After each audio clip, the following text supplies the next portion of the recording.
You're watching Neville Tiger Football on the Neville Tiger Network. Neville Tiger Football is presented by Parker Alexander Attorneys at Law, James Machine Works, Origin Bank, Go Family Health,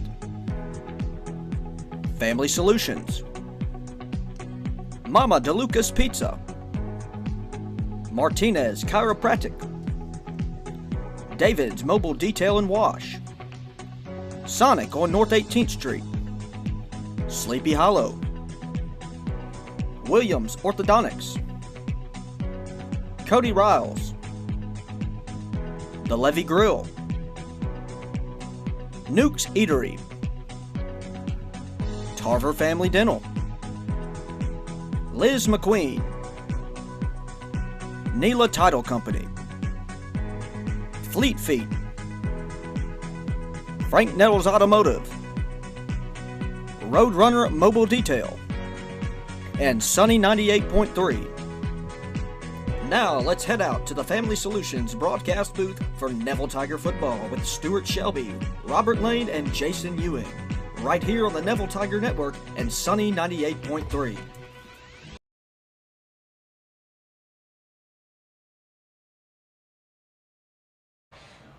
Good evening and welcome to Bill Ruple Stadium here in Monroe, Louisiana, as we are getting ready for kickoff between the East Ascension Spartans and the Neville Tigers.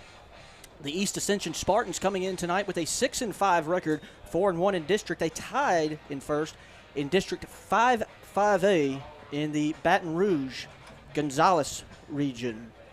For the Neville Tigers, they enter with a 7-2 record. They finished 4-0 in District 2-4A. They're coming in off a 20-day hiatus of playing ball. Last time they've played was actually back in October against the Franklin Parish Patriots, where the Tigers were victorious 51-28. We're looking forward to a good matchup tonight between the East Ascension Spartans and the Neville Tigers. But first, let's get to Tiger Talk with head coach Jeff Tannehill. And we're back here on the Neville Tiger Network and Sunday 98.3. Our final segment, we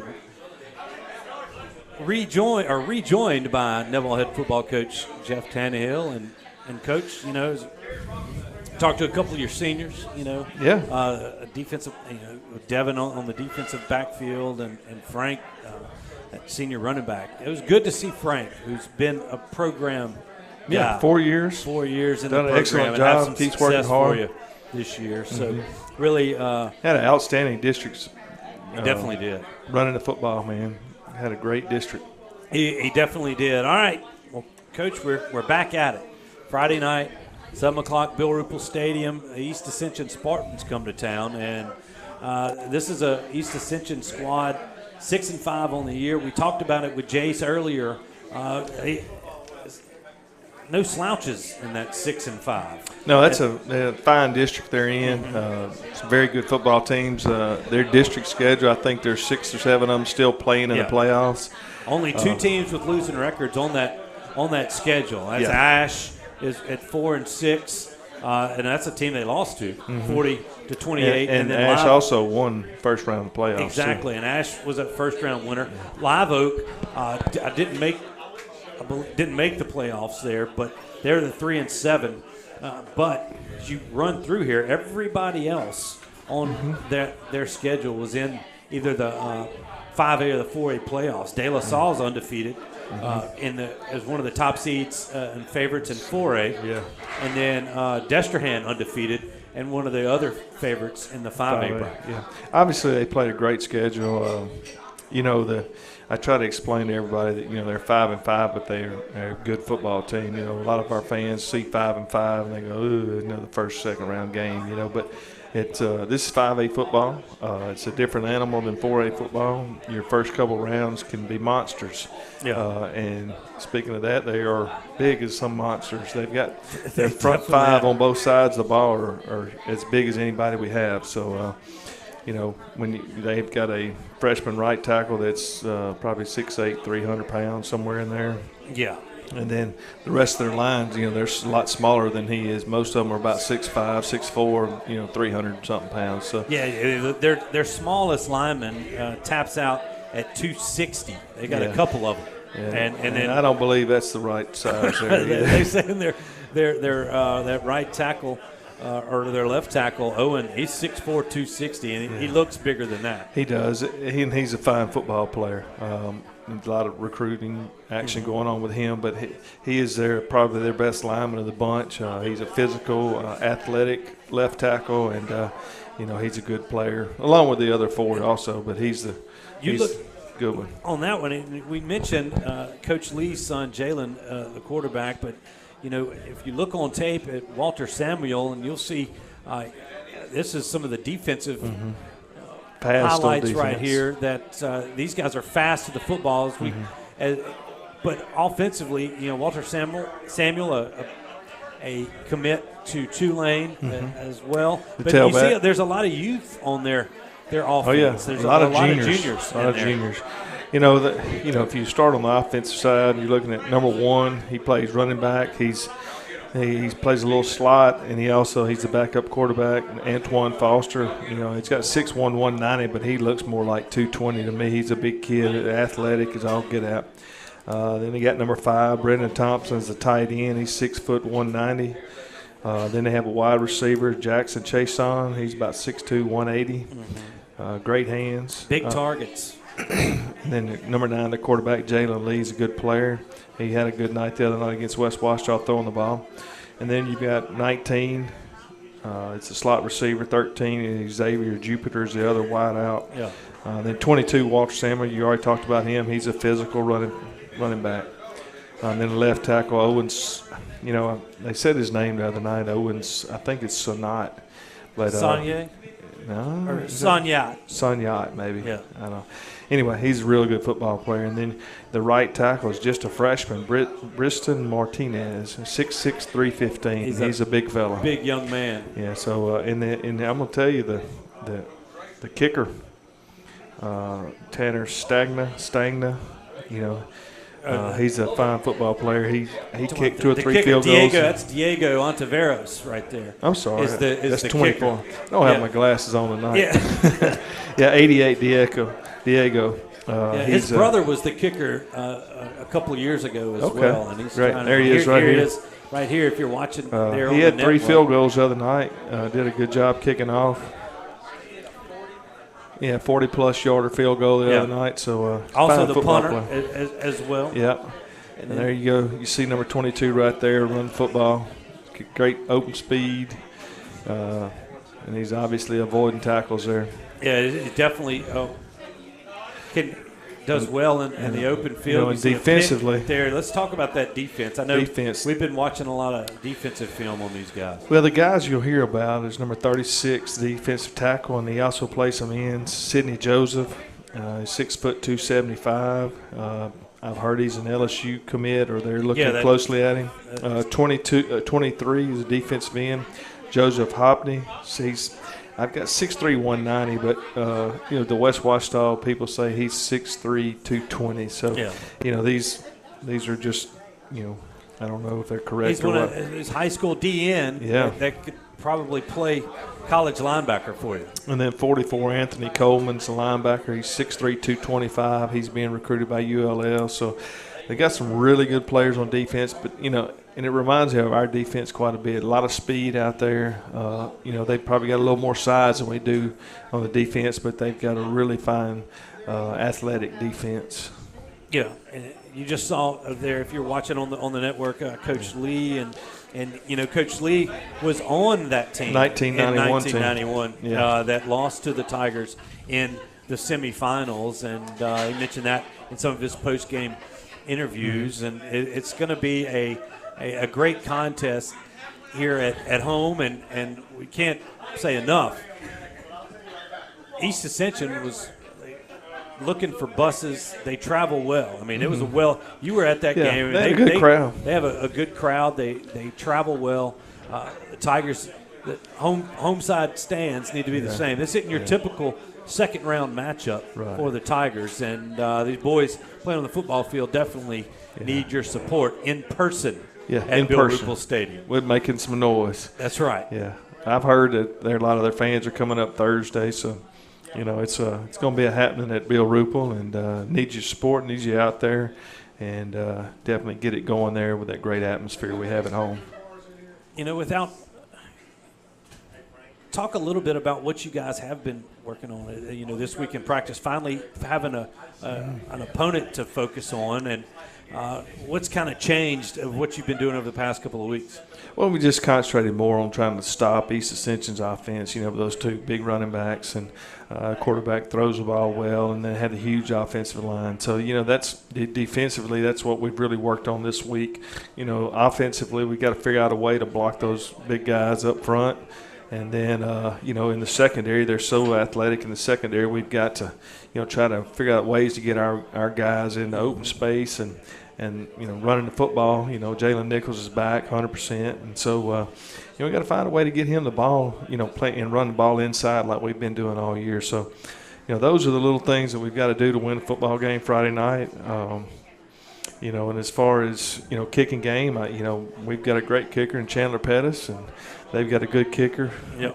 And so, kicking game's probably about even. And, it's going to be a solid good game to watch. Solid special teams and hold on to the football. It's always holding the football. Always a winning combination. Hey, real quick before we run out of time, I know we had some Tigers that had a few honors right yes, there. Sir. They're going to be our Origin Bank Players of the Week, as you see Brooks Anzalone, your senior quarterback, and Chandler Pettis, your senior specialist, kicker and punter right there. And you can go vote for them down there at the link. We posted the link on our Facebook page as well as our Twitter handle as well. So go vote for them because they have a chance to win some scholarship money.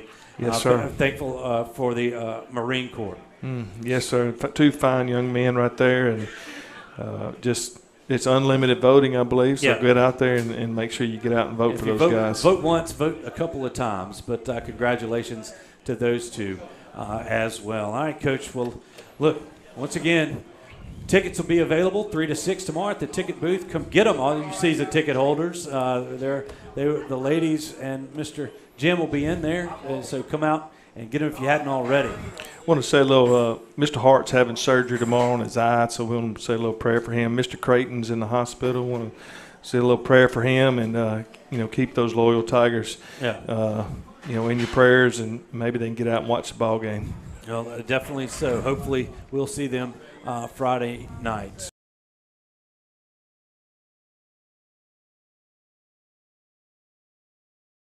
We welcome you back here to the Family Solutions broadcast booth here at Bill Ruple Stadium as we are awaiting the kickoff between the East Ascension Spartans from Gonzales and the Neville Tigers.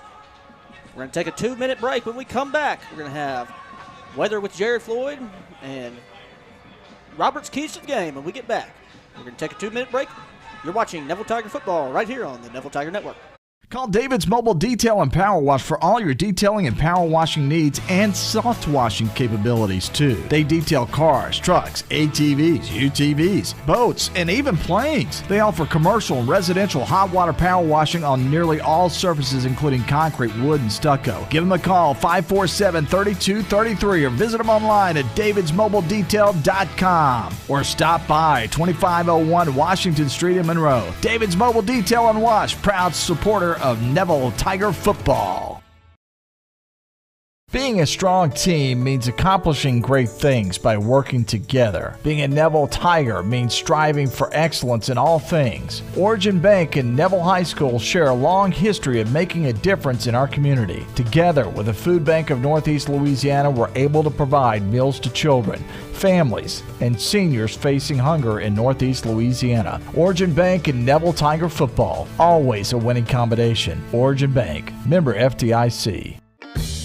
Mama DeLuca's pizzas are custom made, fresh to order right in front of you. We offer 3 different sizes of pizza, 9, 12, or 14 inch. Mama DeLuca's pizza is prepared to your order. The pizza cooks in less than 3 minutes. We have 16 different toppings to choose from, 8 unique sauces to complete your pizza. In addition to pizzas, we offer to our customers boneless wings with your choice of a dipping sauce. Mama DeLuca's Pizza offers delicious garlic Parmesan breadstick, freshly made to order pasta noodles.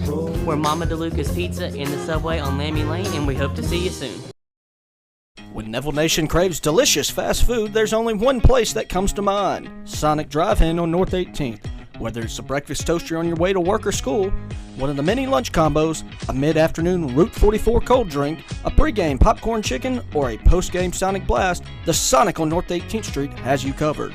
So drive through or park and wait for a friendly car hop today to find out why our Sonic is the Sonic on North 18th Street in Monroe. It's definitely Tiger approved.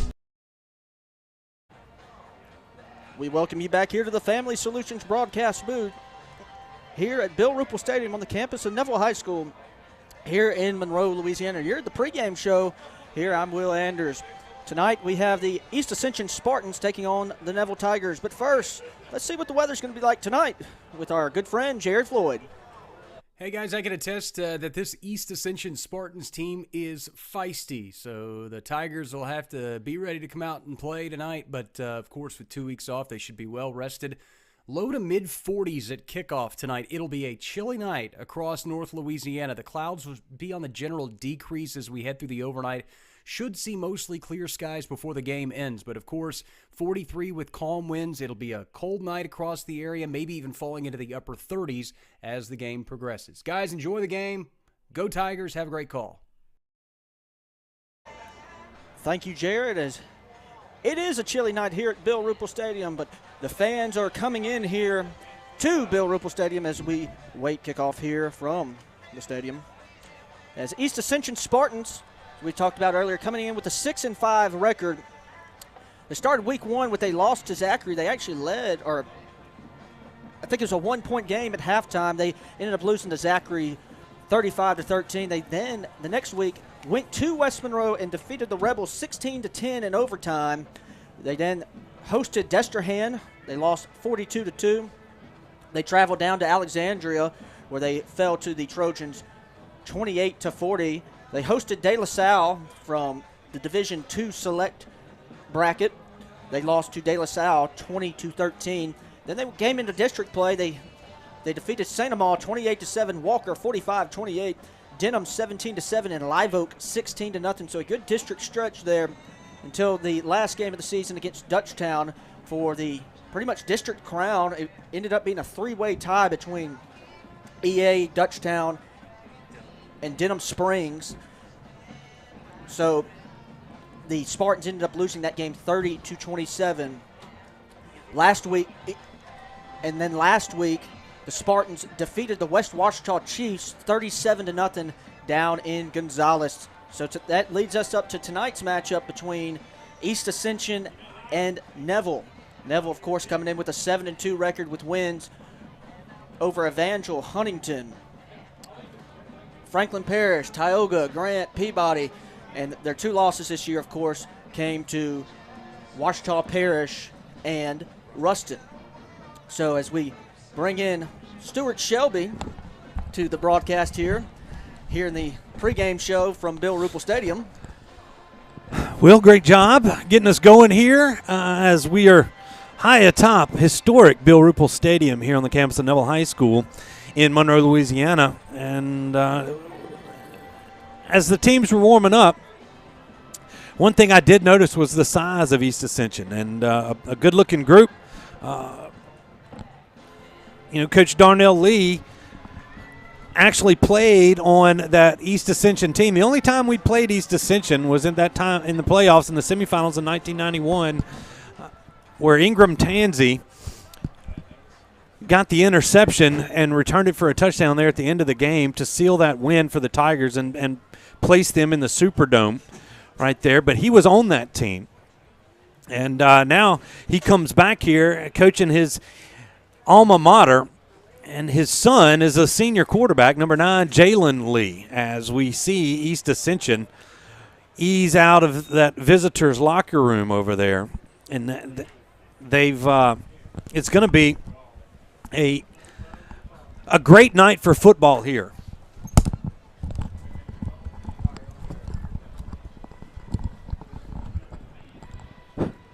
Neville crowd is filing in. It's normal. It's a normal Neville crowd as we bring Robert Lane, our color commentator, into the broadcast as well. But a brisk night. We got in the weather. Yeah, The weather, it showed, Jared Floyd showed you that it was going to be around 43 here around kickoff, and I don't think it's going to get too much below that, but it is definitely football weather. And, Robert, one of the concerns that a lot of people had, Coach Tannehill on one of the local radio shows this morning called it maybe excuses, but one of the concerns that I know you and I have discussed is that 3-week layoff. Yeah. What kind of team is going to show up? It could show up like gangbusters and it's like nothing ever happened, or will it take them a quarter or two to get back in at game speed? Yeah, well, I think the coaches here at Neville have done a good job. I'm assuming this with Coach Tannehill and them. Just what I've heard briefly, they're doing a good job of trying to use these 2 weeks off as to their advantage.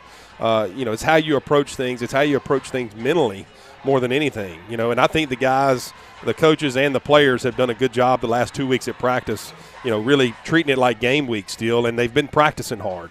Now, it's going to obviously be different than tonight against 5A East Ascension here at home, but, you got to hope that we can come out early and not miss a beat from what we've been doing over the last 3 weeks. And you see the Tigers emerging from their inflatable Tiger down in the south end zone. The seniors are going to be leading this team out, and those are the guys you think about here. Playoffs, it's one and done. It could be. This could be the last time they play in front of their fans here at Bill Ruple Stadium. And based on my conversations with a lot of those senior football players, they're focused. They're ready to go here tonight and welcome the challenge from East Ascension. Yeah, no doubt about it. With the senior football players, they'll remember this night, because you're 0-0. That's right. East Ascension's 1-0. So a loss puts you out, and it doesn't matter what happened in the regular season, and the slate is clean. So it's going to be a battle here tonight between two really good football teams.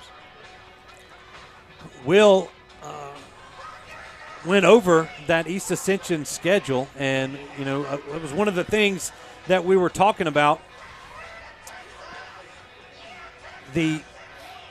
With that schedule, they are 6-5 coming in here to this game, but it was a heck of a schedule. Yeah, we got wins over West Monroe, St. Amant, Live Oak. Zachary, De La Salle. I mean, these are good teams. Their losses. Destrehan is one as the 4 seed or the 3 seed in this Division I non-select playoff as well. And you talk about, and a lot of people say Destrehan might be the best team in the state right now coming into this deal. So it's a battle-tested squad. Tigers are going to have to do a lot of things right here to get the victory tonight. And as we await the Tigers from taking the field, they're waiting for East Ascension to come out. Do we have the keys to the game? Can we go ahead and do that one as we are here in the Tiger tailgate? Here comes East Ascension on the field. I don't know if we got a shot of that, but they're coming out. Robert? Yeah, tonight on both sides of the ball, win the line of scrimmage. These guys from East Ascension are big on the offense and defensive line. Defensively, we've got to tackle well tonight. And they got a good running back, a good, strong quarterback. And they like to run the football. They will throw it a little bit. So it'll be a good battle tonight between Neville and East Ascension. And the Tigers bust through the banner. It's been a while. It's been a while since they've done that. Yeah. There's a couple of them got caught up in it. The cheerleaders got to watch those. Some of those. That banner's cold, so it didn't. It was sticking a little harder than it normally does. Tiger band playing Tiger Rag, and we're just about ready for some football here as we await the captains. Tigers went with 4 captains here this evening, one of which being the senior Matthew Fobbs White. Saw that he kind of rescinded that commitment earlier this year. It's going to be interesting to see where he ends up. Your senior quarterback, Brooks Anzalone, and the big offensive tackle, Zalance Hurd, along with the senior linebacker, Rudy Dozier. As far as captains for East Ascension, I have not seen them emerge from over there. And here they come as we see if I can't get – okay, that's the defensive tackle, number 36 right there. That's Sidney Joseph. And the kind of their athlete. He plays fullback, plays quarterback. That's number 1, Antoine Foster. And in a moment, we'll be joined by the other member of our broadcast team, Jason Ewing, down on midfield for the coin toss. You hear the PA announcer here at Bill Ruple Stadium getting ready to introduce everybody. Here come the officials out to the middle of the field. We're going to get the coin toss and be just about ready to go. Robert, you've been in this situation. You know, this is do or die here. Yep, this is when you want to be playing football. The time has changed. It's fully nighttime and it's cold. Gentlemen, shake hands, introduce yourselves. Let's go down to Jason Ewing and the head official for the coin toss. All right, gentlemen, I'm Mr. Hill. This is Mr. Saldana. We'll be in the middle of the field for you guys. Just listen to us and we'll keep you out of trouble, okay? Guys, you've been accepted to be the captains. We're asking y'all to exhibit that leadership on the field, okay? Take care of your players so we don't have to get involved, okay, guys? Okay, White, you are the visiting team. This is tail, heads. This is tail. Call it loud enough for number 22 to hear it, okay? Call it in the air. If I drop it on the ground, we'll do it again, okay? Call it in the air. What did he call? He called tails as head. You win the toss. What do you want to do? Defer to the second half. Defer. White, you want the ball. Okay. Which way you want to kick it? You better turn this side. All right, you heard it there. Tigers win the toss, defer to the second half. They're going to defend the Forsyth end zone. That's the north end zone here, defending the clock. They'll kick it away, and we are just about underway. So as we await kickoff, we're about 3 minutes away from kickoff, so we're going to take a 2-minute break, and when we come back, we will have the kickoff. If you're looking for Neville versus East Ascension, you found it right here on the Neville Tiger Network and Sunny 98.3. Do you suffer from frequent back or neck pain? Were you in an accident and can't get rid of those constant aches? Maybe you're someone who deals with chronic migraines and tension headaches. It might be time to see how Martinez Chiropractic can help you. The goal of Martinez Chiropractic is to reduce or eliminate pain in just a few sessions using the latest in chiropractic technology. Don't suffer in pain another day. Call Martinez Chiropractic today at 318-654-4310 or see them in person, 1828 Tower Drive in Monroe. If you've been injured in an accident, you could be compensated in several different areas. You may have personal physical injuries. You may have financial injuries. You may have lost wages. These are all things that we can put our experience to work for to help you here at Parker Alexander. Whether you're dining in or grabbing to go, at Nukes, we love to share great food, to delight with new flavors, to celebrate every bite. Join us at Nukes Eatery.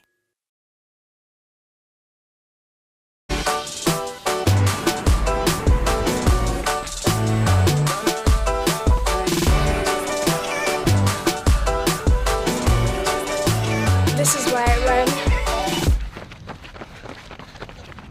Football has been America's favorite pastime. Jim Taylor Buick GMC understands keeping traditions alive. Cheers may change, mascots may change. One thing remains the same. The best seat at the game will always be the tailgate of a vehicle from Jim Taylor. I'm Dr. Stewart Shelby with Family Solutions. When you hear the words Family Solutions, you may not know that we're a comprehensive, strength-based counseling and psychiatric clinic. Family Solutions provides psychiatric care, individual and couples therapy, child and adolescent counseling, psychological testing, medication management. We also provide occupational therapy, physical therapy, speech therapy, and ABA therapy in one convenient location. For more information on how we can help your family today, visit FamilySolutionsCounseling.org.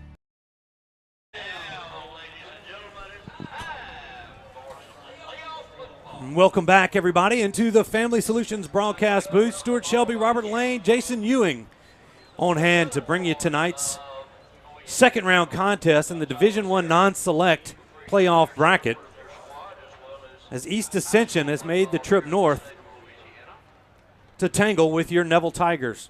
Glad everybody's joining us on the web and also on the radio on Sunny 98.3, where we look forward to bringing you a fantastic ball game tonight. All right, we got to the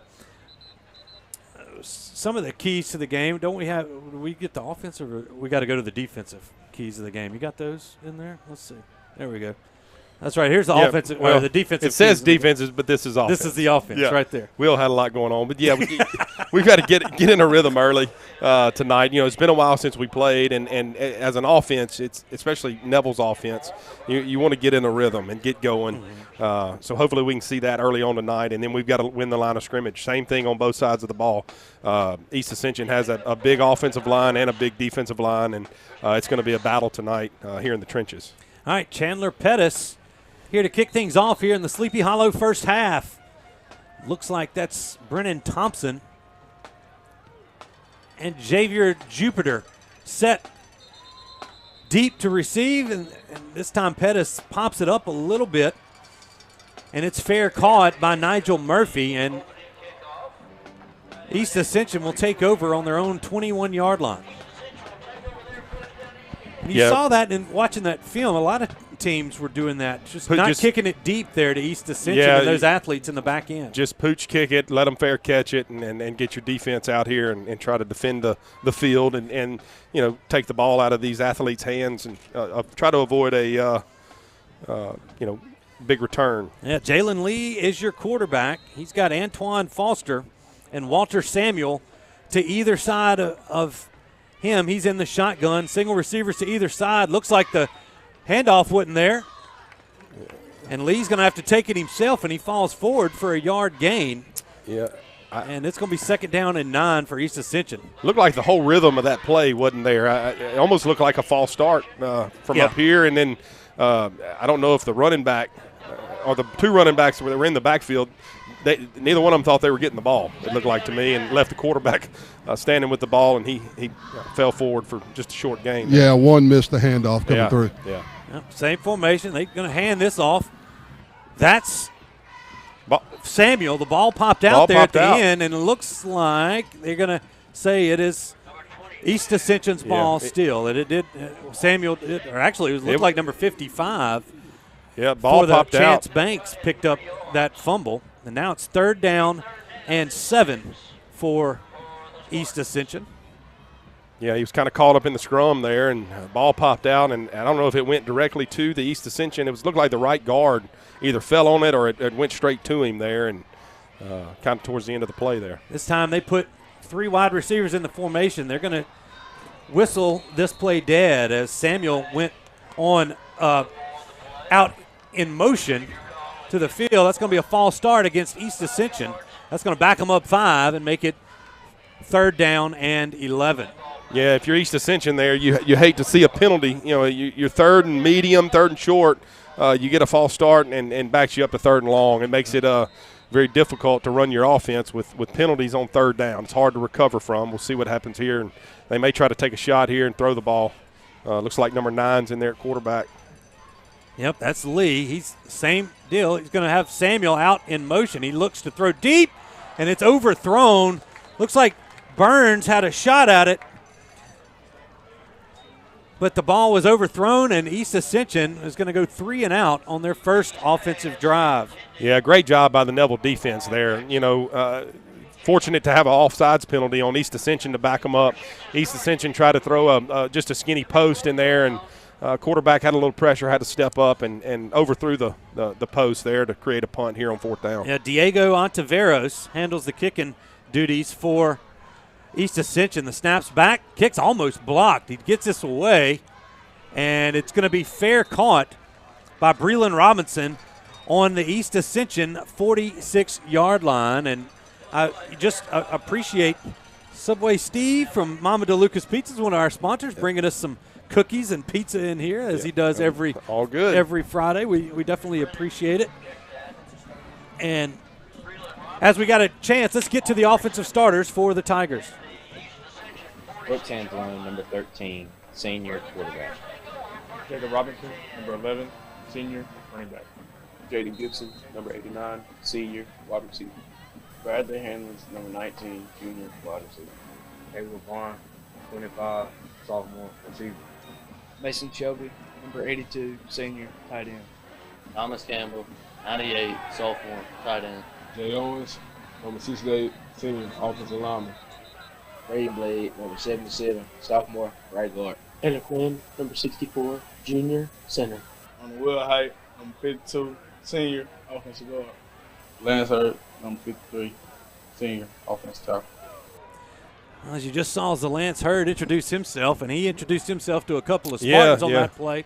It was a 2-yard run there from Jalen Nichols, but Hurd had pancaked one of the Spartans, and they got up, had a little tussle, and you can see the intensity's already ramped up in this one. Here's another handoff. That's Nichols. He's going to be stood up at the line of scrimmage, actually going to lose a yard, as there was nothing doing there on that right side. Yeah, we got a flag on the play. Came in late.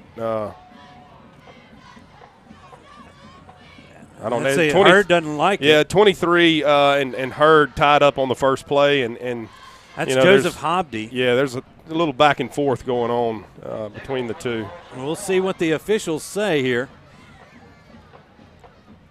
As it stands, a loss of 1 makes it 3rd and 9.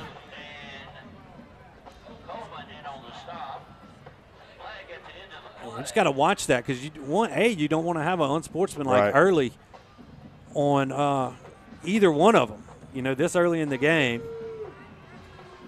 And they're going to call that against a personal foul, hands to the face, I guess they call that. Yeah, I think that's what it was. So it wasn't unsportsmanlike. It was a hands to the face. And Hurd was down the field on that play. So that's going to back them up 15, back to the Neville 40-yard line. That's going to make it 2nd down and 24 is what it amounts to. That's not the start you wanted from that Tiger offense. All right, Nichols in the backfield, 3 wide. 2 to the far side, 1 to the near. That's another handoff here to Nichols, and he comes – that linebacker blew that play up. Yeah, that was the defensive end, 23 there. And slid down. Yeah, he's just kind of standing up, reading the play, and he came off the end. He was not blocked, came straight down the line of scrimmage and made the play. He's a good player. He's kind of their main guy on defense on tape. I said it was 2nd down. It was 3rd down right there. Now it's 4th down. The Tigers are going to have to punt. That was after the – Yeah, they didn't get to replay the down, That's weird. If it was hands to the face, that was during the play. Yeah, it may not have been. Either way. All right. Tigers are punting. It was a personal foul. All right, there's Pettis' punt is taken right at the 28 and covered up immediately. Nice coverage there from Cam Riley. And East Ascension, after going 3 and out on their first drive, forces the Tigers the same. And they take over 1st and 10 on their own 27. Yeah, and, defensively we got to stop. Offensively, come out with good field position. And you could kind of see there we hadn't played in a while. Yeah. The game was moving too fast for us. We had the penalty, obviously, that backed us up. But hopefully, we got that drive out of us and we can get back on track here. 8:21 remaining here in this first quarter as Samuel's looking for some running room, and he's not going to have any. He's forced out of bounds. The pursuit got him. He's going to lose about 5 on the play, make it 2nd down and 15. Yeah, it looked like somebody broke through the line. I don't know if that was Fobbs back there first or whatever. Yeah, and the pursuit was on there for about a 5-yard loss to the sideline. Neville's defense did a good job of pursuing and using the sideline as their friend, pushing that out of bounds. Tigers do a good job of switching those ends. This time Watley is on the far side. Fobbs White on the near side. Now the back switch around Lee. Ball snap is low, and Lee falls on it. He's covered up. So another loss of about 5 on the play. Now it's going to be 3rd down and 20. And, Robert, that's something we saw a lot on tape. And that goes back from even in the early season. It's not something that just happened early on. This happens, 2 or 3 times a game, and it ends up costing them a play during a drive. And now you see East Ascension's backed up, 3rd and forever here. On 3rd and forever. You talk about holding your water, and that was Watley right there. Couldn't hold his. It's going to step on 5 against the Tigers. Yeah, make it 3rd and 15. 3rd and long is a defensive end's dream. I mean, obviously you're hoping that they're going to drop back, hold the ball, and try to throw it so you can try to get you a sack. And that's what happened to Brody there. He just he was ready to go, and did a little hard count and got him moving early. We got Jalen Lee and Xavier Jupiter split wide to the left side. They're going to roll out, and that's going to be thrown. They were looking to throw back to Foster, and the pressure from Fobbs didn't allow Lee to look at him. He tried to dump it to Samuel, threw it at his feet, and East Ascension's going to have to punt it away. Yeah, Fobbs White, we've seen him do it all year, and the left tackle for East Ascension never put a hand on Fobbs White. Fobbs timed the snap, and he was in the backfield before Quick could get ready. And he was there and forced the throw away, and now the punt here on 4th down. Now Ontiveros set to punt it away. He's standing around his 7-yard line. Kicks back, it's fumbled, and they run into the kicker. There's going to be a flag as the ball was fumbled, and they did not get a hand on that football. And that might give East Ascension a 1st down. It depends on what they call. Yeah, they're calling the personal foul. That's going to be a 15-yard step off and a 1st down. As you see it came around it. And he kind of kicked his way in there. As you see, I think that was Connor Vinson coming in for the block, and he just ran across his legs, didn't hit the kicker. That would be more of a running into the kicker. Coach Mike Collins is not happy about that one. No. But that'll step No, off. what they're saying is because of the fumbled snap, that makes the kicker a runner. Correct. That is correct. And that's what I was saying. He dropped the. Therefore, he should be able to be tackled. Correct. You can get run into. The way that I see it. He was inside the hash marks, and they got a movement. It's going to back up East Ascension. I saw this, and this was obviously in the pros, but if a runner, like if you got a rugby-style punter, and he gets outside the hash box, marks, you can light him up all you want, even if he punts it. But the fact of him dropping the punt allows him to be a runner, and then you're eligible to get hit. Yeah, that's the way that I see it. I don't know what the rule book says. We've got people out there listening. Maybe they can help us out. Clear it up. All right, 1st and 15 now. There's a handoff to Foster. He makes a sidestep, the line of scrimmage, and he's wrapped up by Rudy Dozier after a gain of about 3. He's going to make it 2nd down and 12 for the Spartans. Yeah, good job by the defense. We've done a good job so far. Now East Ascension has shot themselves in the foot. Yeah.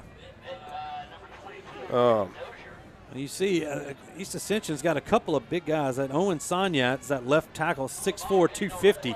Their right tackle is a freshman, and that's a large young man at 6. They say he's about 6'5", 300. They looking deep, and it is caught. Nice catch there from Jackson Chason as he hauls it in around the Neville 41-yard line. He was well covered, but Jalen Lee put it right there on him. Yeah, great catch, great throw. And I'll say this, Dad and I talk about this all the time. Defensive backs have got to become the receiver. That was great coverage. Yeah. But his eyes were not on the ball. Go catch the ball. Yeah, turn around. Turn around and catch the ball. If you see those eyes light up, go get it. All right, another low snap. They hand this off to Samuel. Squeezes through out to the 35-yard line. Gain of 6. It's going to be 2nd down and 4 for the Spartans. 6:15 to go here in this first quarter. Still no score here from Bill Ruple Stadium. And, that penalty, we got it backed up, and then a little bit of momentum. You never know when you're going to get it. Tiger defense needs to bow their neck here. There's another low snap. And a nice tackle right there as Henry Cagle comes up and trips up Samuel. He's going to lose a yard.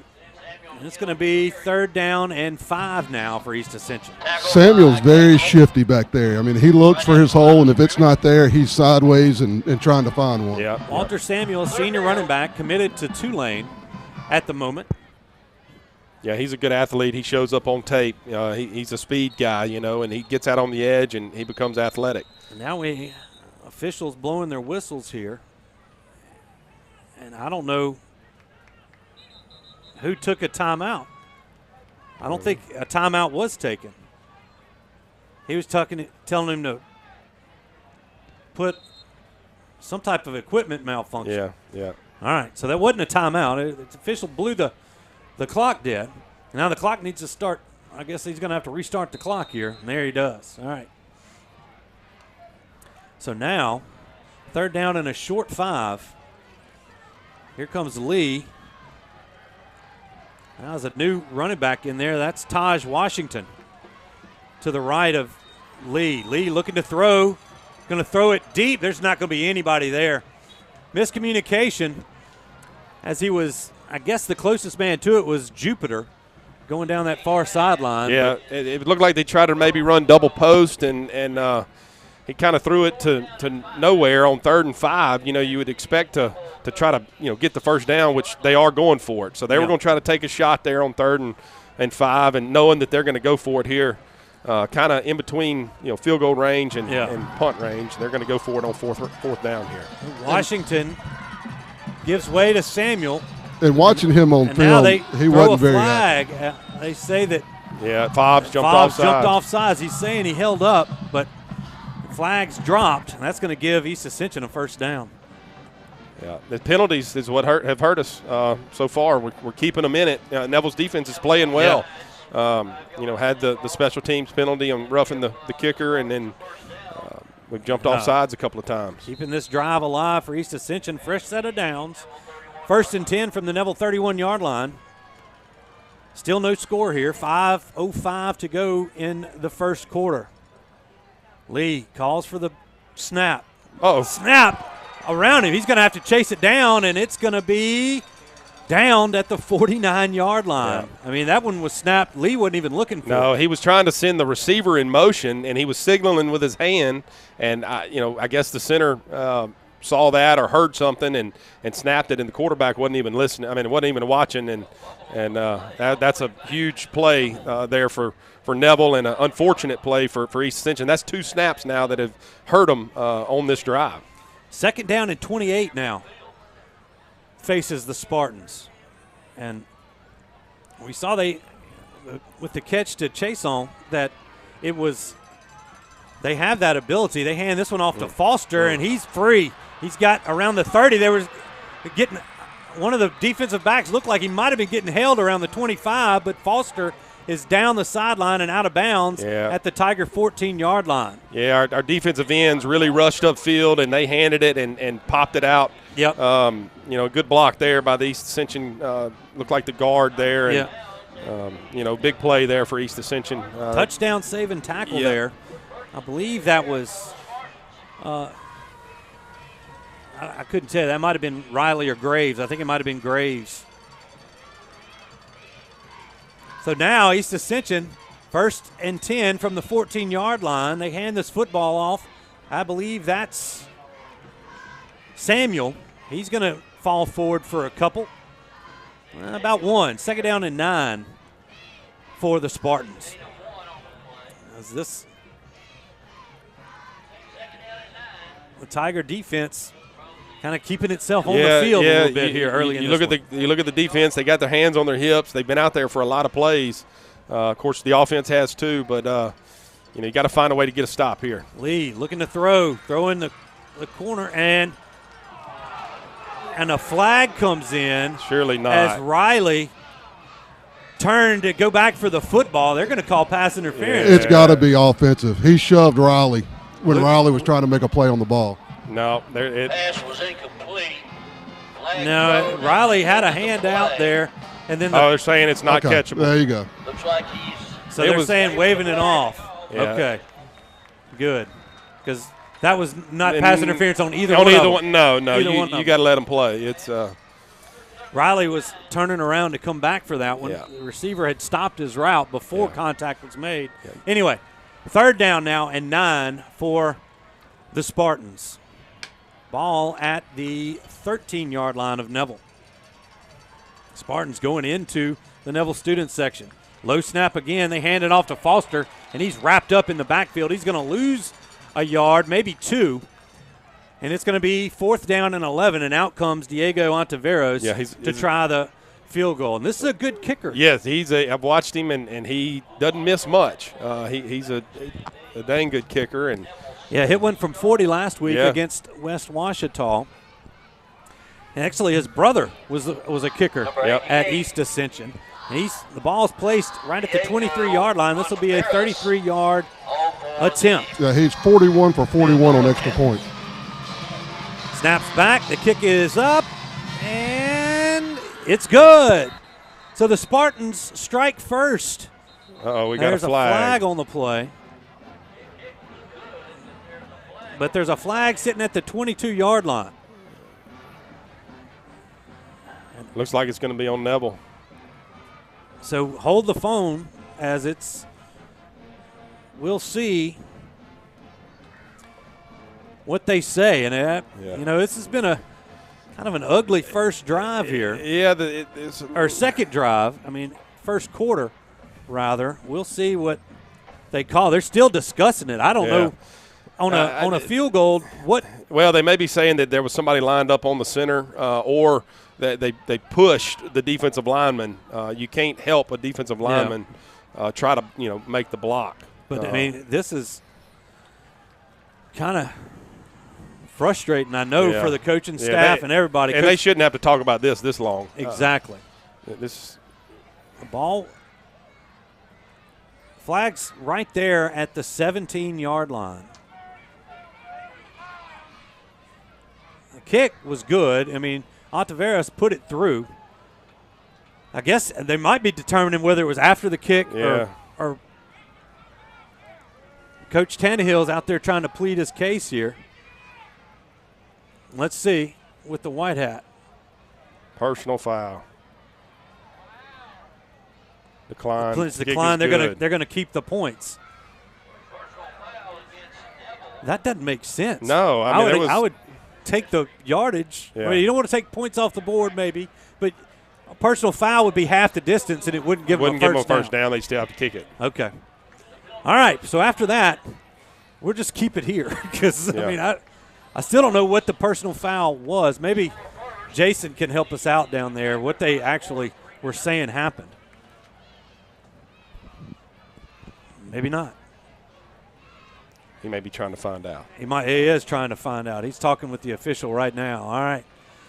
So the Spartans put the foul was, they say Fobbs White jumped over the center. They're saying it was on 7? Yeah, well, it jumped over the center. Yeah, you can't line up on the center. You can't touch the center. You can't leap. You can't leap over the center. Now you can do that to the guard or the tackle or whatever. We're watching here on the replay.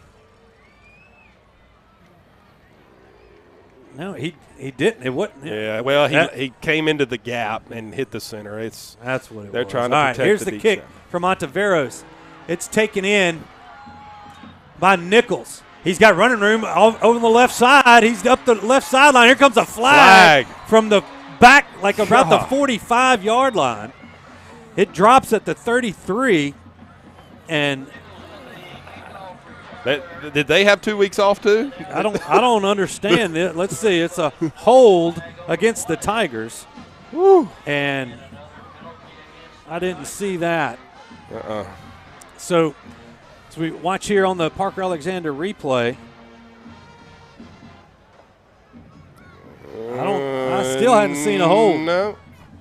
All right. Well, nevertheless, it's a hold against the Tigers. That's going to back them up to the 23-yard line. That negates a nice return there by Nichols. Yep. And the Tigers will take over 1st and 10 there. 2:42 remaining here in this first quarter. The Tigers trail East Ascension 3-0. And after all those penalties, Robert, I mean, if there is a saving grace on that drive, is that we only gave up 3 points. Yeah, gave up 3 points. And you got to feel good as a defense. To be honest, you gave up the one big run, and that was it. Penalties that were everything else. There's a quick pitch to the far sideline. It's not going to get much as they were looking to pitch it to Nichols to get him wide. He might have gained a yard. It's 2nd down and 9 here for the Tigers.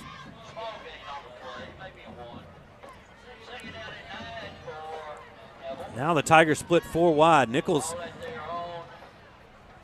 beside Anzalone. Anzalone has a snap. He's going to look to throw. There's a quick one. It's high. He was looking for Tamarian Wade, and that one comes off his hands. Got a flag on the far side. And that's another one against the Tigers. Yeah. What did he call? Illegal formation? Yeah. Yeah, when somebody wasn't on the line of scrimmage. Yeah, it looks like they got Bradley Hanlon over there, maybe not being on the line, but, I mean, I think they're going to decline it. Did they wave it off. Nope, they accepted it. They accepted it, so they're going to give it. They're going to take it. It'll be 2nd down and 14 now for the Tigers, and the Tigers have been their own worst enemy thus far. Yep. And that's kind of something that we've seen, you know, the last 3 or 4 weeks. There's been a lot of penalties. We've talked about it kind of in the keys of the game, you know, limit the penalties, and it looks like we're getting caught up tonight. All right, now they stack receivers to the near side. Hanlon's the lone receiver to the far side. Going to bring somebody in motion. Anzalone looking to pass. Going to throw it up to Hanlon, but that was driven all the way. That really was as they had the receiver Riley was coming across, and the throw kind of held up there. Yeah, Anzalone kind of threw up a prayer here. He had Riley. Coming across right there, but it was over. It was over his. He was throwing it to Hanlon, and ball was underthrown a little bit. So 3rd down and 14 now for the Tigers.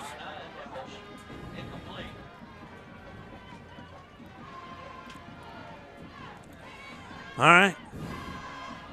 Tiger offense struggling to get moving here. Yeah. And credit East Ascension. They've got a lot of pressure on them. They're going to hand off this delayed handoff and nothing. Well, he's still on his feet, still running hard as Nichols, and he's going to push forward out to the 27-yard line. It's going to be a nice gain on 3rd down, but not about half as much as he needed to get a 1st down. A little bit of field position maybe, and it's 4th down and a long 6 for Neville, and they're going to have to punt it away. Yeah, good run. He just added to the punt right there, which is it was a good hard run. But I tell you, we're having trouble with the 2 interior guys for East Ascension. They're winning the line of scrimmage right now. Drew Gerald a snap. He got it back there. There's a flag. All right, nice selling job, Pettis. Yep. As Pettis did kind of a flop in the back, but we'll take it. That's a flag that's going to go in our favor for once. So that's going to be roughing the kicker, and the Tigers are going to keep this offensive drive alive. It goes both ways, you know. And it may be tonight the team that eliminates penalties. In fact, 62 was pushed into him by but it was by his own teammate. Yeah. If that had been one of our blockers, it wouldn't have been. But he was pushed in by Joseph Hobdy. Yep. So the Tigers will get to 15 yards. Yeah, it may and be a 1st down.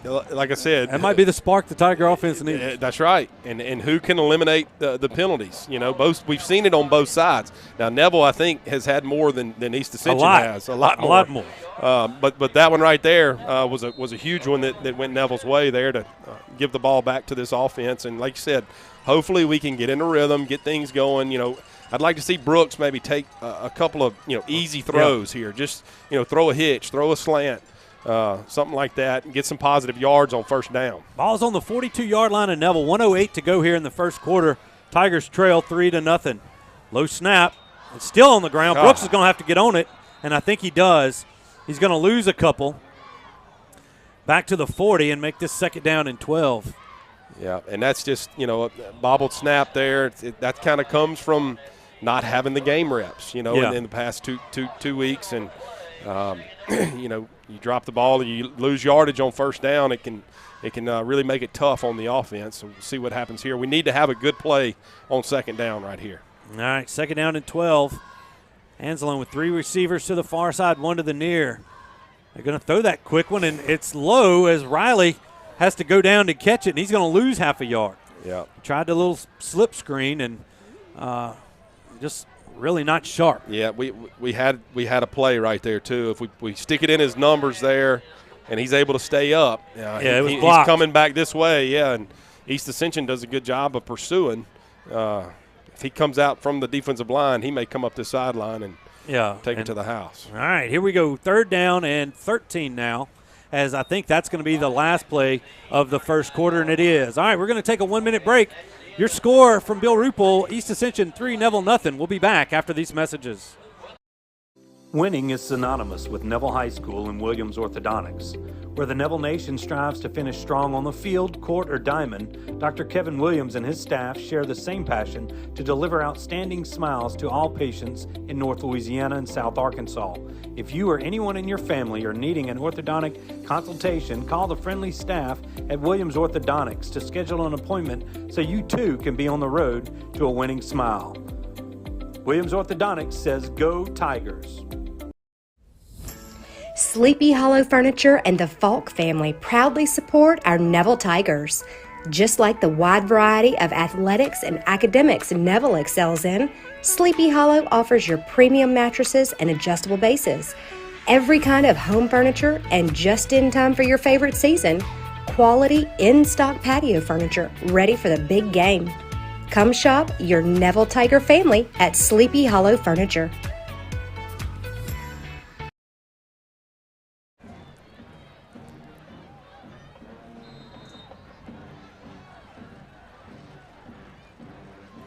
All right, welcome back, everybody, in the Family Solutions broadcast booth. Sleepy Tigers face 3rd and 13 here as we just start the second quarter of play. Anzalone drops back to pass. He's going to throw it underneath. He's got Hanlon. He makes a move at the 45. He's going to fall forward out to the 49-yard line. Are they going to mark him down at the 48? Nice gain again on 3rd down. The Tigers are going to be about 4 yards short. Got another flag. Looks like it's going to be illegal motion again, or too many guys on the line of scrimmage, I think. When we went in motion, we lined up with too many men on the line. Illegal man downfield is what they said.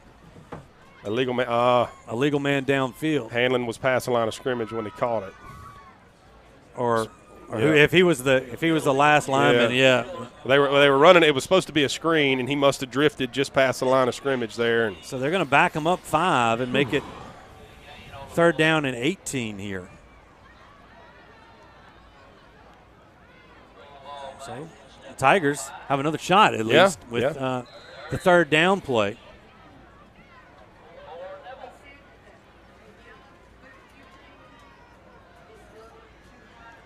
All right.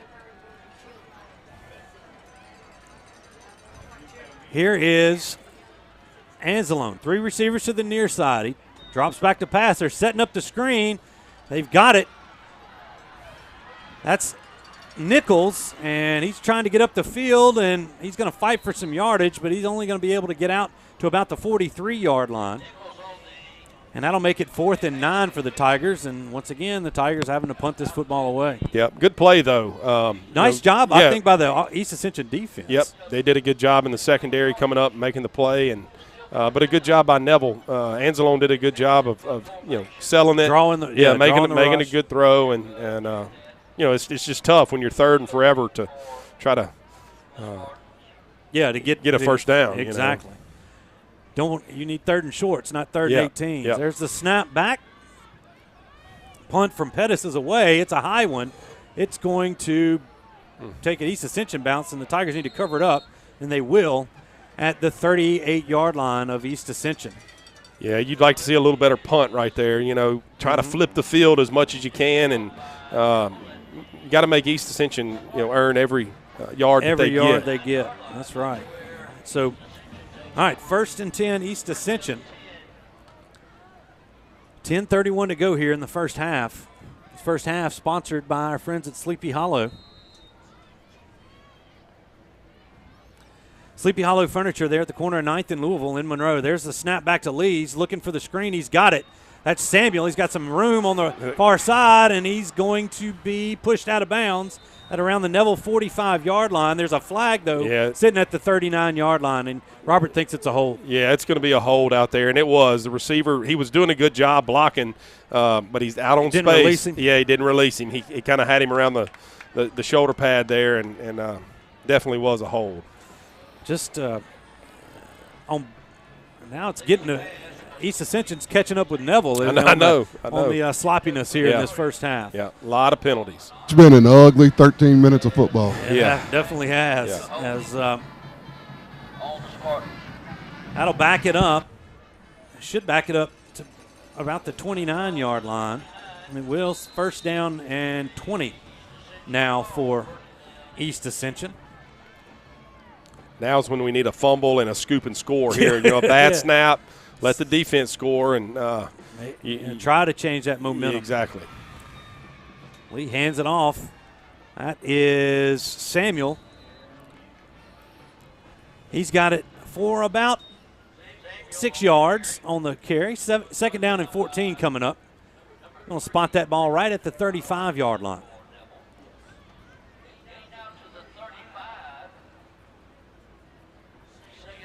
And this is what East Ascension does. They don't throw it a lot. No, they want to run the football. They're a lot like Neville, to be honest. They're in the shotgun, but they want to be a power team. They have those two backs back there, and I really didn't see them in a lot of that situation, as they've got to take a shot here, and it's overthrown as Lee was looking again for Chason down that far sideline. Third down and 14 upcoming. Clock stopped with 9:38 to go in the first half. Yeah, and, third and long here. The last third and long, they handed it off, and our defensive ends really rushed up the field thinking that they're going to throw it. And right here, you want to make sure that you can stop the run first. I think that we can get to the quarterback, but let's make sure that we're able to stop one of these running backs. Here's a false start against East Ascension. That'll back them up 5. Makes this third down and 19 now. Yeah. And I don't know how many penalty yards there have been on both teams, but it's maybe the most I've ever seen. Yeah, we'll have to check in with Jay after that. He's been another member of our broadcast team, Jay Traylor, and handling the stats for us tonight. Third down and 19. He's going to Foster out in the backfield. They're looking down, and that's batted down. Fobbs White got a hand on it. And that'll fall incomplete, and East Ascension's going to have to punt. As we await that punt come out, I would like to say some well wishes there to Mike Creighton, who is home watching us from his house here on the network. So, Mike, hopefully you're getting better soon. All right. A staple on the Neville sideline. Yep. All right, here's the punt. Altaveras gets it away. It's not a good one, as it's going to bounce. The Tigers clear it out, and it will be down on the East Ascension side of the field, right at the EA 47-yard line. So the Tigers get good field position there, as there's really not much wind out here tonight. No, it's really a great night for football, to be honest. It's cool and crisp, and this is when you want to be playing, and Neville's got an opportunity here to start on their side of the 50 with 9:21 left. This Neville offense, we got to get going, Yeah. Now, granted, this defense is probably the best defense we've seen since Ruston, and they're comparable to Ruston. They've got a couple of big interior guys, and then number 23 is a heck of a player here, this defensive end down here to Neville's side. Now, in motion out of 3 wides to the left, they're going to hand this football off. That's Nichols. He's got a crease, and he falls across the 35 to the 34-yard line, and the Tigers will have their first down of the evening, and that first down is brought to you by Sonic on North 18th Street. Yeah, good job. They just ran the power there, and big play, big running play there on first down. Quick pitch to the far side of the field. This time Nichols is going to be run out of bounds after about a 3-yard gain out to, I think they're going to spot it at the 31-yard line. No, they're going to say the 30. So a 4-yard gain, second down and 6. And now for the Tigers. And that's what Neville's going to have to do. They got to stay on track. You got to have positive plays on first down. And what I mean positive is 3.5, 4 yards. Don't go backwards. All right, here's a second down play. Nichols directly behind Anzalone. Anzalone's going to pull it. He was looking for Jacob Robinson off the play action. He just overthrows him right there. Robinson had a little room out in front of him. It's going to make it 3rd down and 6 now for the Tigers. Yeah, they had a little play there, went play action and leaked Robinson out in the flat and kind of had to throw it over the defenders, and the defenders forced just a little bit of an overthrow, but had a good play there. I was looking forward to see if Mike Creighton was going to be in shorts tonight. He probably is. He probably would have been. All right, they're going to motion Robinson back to that halfback spot. Anzalone calls for the football. He's got it. They hand this to Nichols. No, Anzalone's going to take it himself. Lowers his shoulder, trying to get the first down, and I think he did. Nice hard run there from your senior quarterback. Great job by Anzalone. Hopefully, I guess the spots, they're going to give us the first down, aren't they? It's the 5 right there, but now it's going to be 3rd down and about 3 for Neville. 6:59 to go in this football game. Neville trails East Ascension 3-0. Tigers can get a first down. They get it past the 2-yard line. They can get a first down. Tigers, both tight ends in the football game and a single receiver. That's Hanlon here to the near side. Yeah, and this may be a chance, if you get to 4th down, it looks like we're going to have to might have a timeout here. Tigers hadn't taken one, and they are going to take a timeout. So a timeout on the field taken by Neville. Let's take a 30-second break. And when we come back, we hope to have the conclusion of this drive. Stay with us.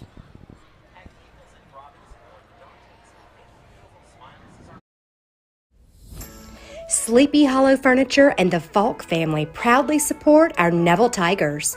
Just like the wide variety of athletics and academics Neville excels in, Sleepy Hollow offers your premium mattresses and adjustable bases. Every kind of home furniture and just in time for your favorite season. Quality in-stock patio furniture ready for the big game. Come shop your Neville Tiger family at Sleepy Hollow Furniture. Because I don't know how much is left on that. The other one's at my. Hey, welcome back. We were discussing the internet issues we've had up here. We seem to have everything back up and running, and now the Tigers face a 3rd down and 3 from the East Ascension 5-yard line. Tigers looking to take the lead here. Motion tight end. They're going to go back to Nichols. He's going to be bottled up around the 4-yard line. He's going to be a couple of yards short of the first down, and the Tigers are going to kick it. They're going to send Pettis out here to try and tie this football game up. Tried that right side right there, and it's a nice pursuit by East Ascension. Yeah, things get tight down there on the goal line, and that's what happened there to the Tiger offense. Just a good job by East Ascension stopping the run game. Ball is placed, the tee is placed on the 11-yard line, so a 21-yard attempt from Pettis. The kick is up. And it's good. 5:46 to go in the first half. This is a tie ball game. 3-3. We'll take a 30-second break. We'll be back with more Neville Tiger football. Call David's Mobile Detail and Power Wash for all your detailing and power washing needs and soft washing capabilities too. They detail cars, trucks, ATVs, UTVs, boats, and even planes. They offer commercial and residential hot water power washing on nearly all surfaces including concrete, wood, and stucco. Give them a call 547-3233 or visit them online at davidsmobiledetail.com or stop by 2501 Washington Street in Monroe. David's Mobile Detail and Wash, proud supporter of Neville Tiger football.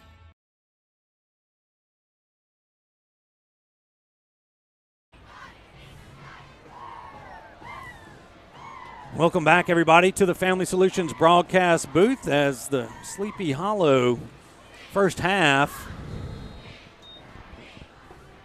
is winding down. Here's Christopher Pettis set to kick it off.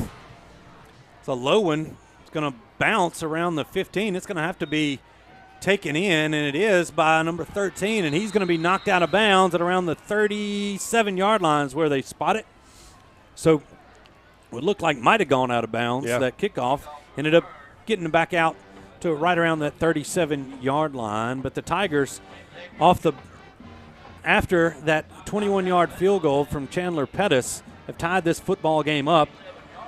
and it's 3-3. East Ascension takes over on their own 37.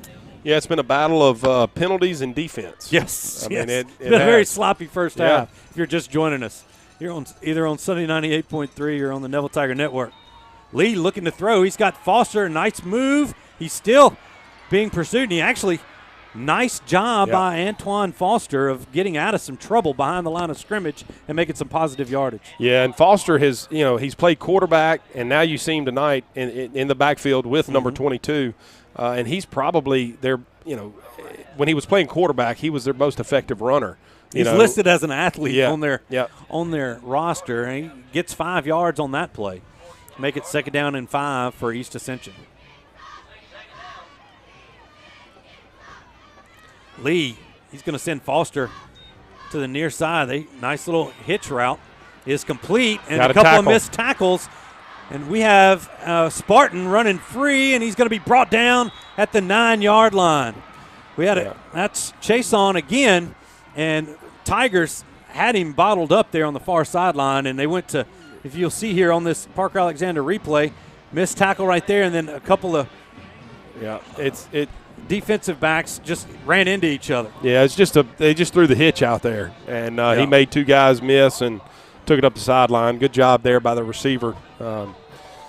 Big play from East Ascension, longest play from scrimmage we've seen. That time they try Samuel into the middle, and there's nothing there, and it looks like Fobbs comes up with a football. Yeah. And when it's going to push it back about 4 yards, and now it's 2nd down and goal from the Neville 13. Yeah, good job by the defense. They had that as soon as he, got the handoff. Fobbs was there to make the tackle there in the backfield. All right, 2nd down and goal. He's going to move Samuel out in the flat this time, and they're going to throw it to him. And he heard footsteps as Henry Cagle had sniffed that one out. That ball is going to fall incomplete, stopping the clock with 4 minutes and 2 seconds to go here in the first half, and it's 3rd and goal. Yeah, good job there by Cagle, coming up there. And like you said, the receiver there for East Ascension heard footsteps and kind of alligator armed it, and really it was a drop, to be honest, but Cagle would have been there to make the tackle. All right, now East Ascension's going to split 2 wide to the near side. Now a single back with a halfback in front of him. Turn, looking to throw. He puts it across the middle, looking for Taj Washington, and a nice job from that safety position. As I believe that was Devin Bell. He comes up with the football. I think that was Cagle again that came in there. Nice timing on the hit, and that ball falls incomplete, and Ontiveros is going to trot out there and try another field goal, this time from 29 yards out. Got to be careful right here. You got to stop. You want to rush the kick. You'd love to block it, but let's be careful. Don't jump off sides, and let's don't run into the kicker. It's from the far hash mark. There's the snap. The kick is up, and it's going to be good.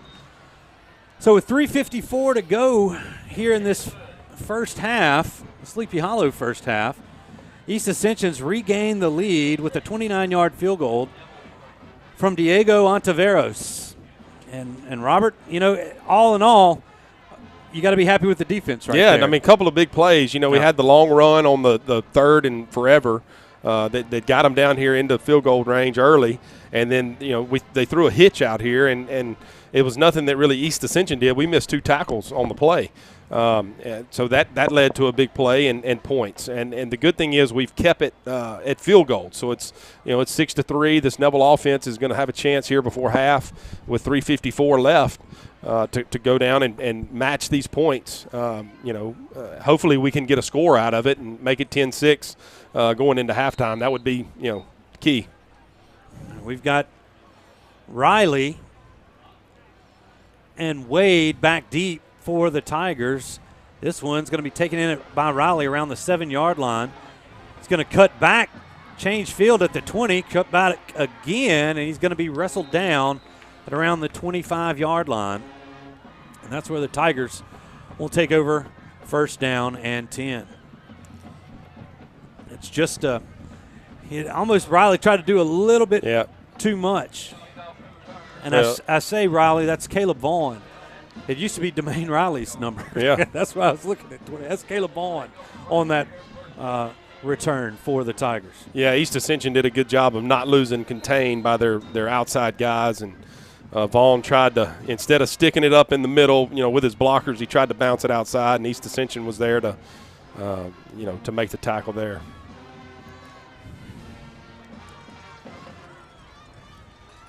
All right, here's Brooks. Going to turn, hand it off. Nichols got some blocks. He's got running room up the middle out to the 48-yard line. Nice job of running there by Jalen Nichols, the sophomore, out to the 49, and a flag comes in. What was happening there at the end? Sounded like it was on us. That'll be at the end of the play. And the East Ascension players were clapping, and we will see here. And this is where you got to be careful. Some blocking going on downfield. Yeah, it's on Zalance. And we got that may be his second. Well, the first one wasn't a personal foul. I think it was. No, it's unsportsmanlike. This is unsportsmanlike. Personal foul is fine. It's unsportsmanlike. 2 unsportsmanlikes that'll get you. That'll bring it back to 15 yards after the play, and we should still have a first down because that was after the play.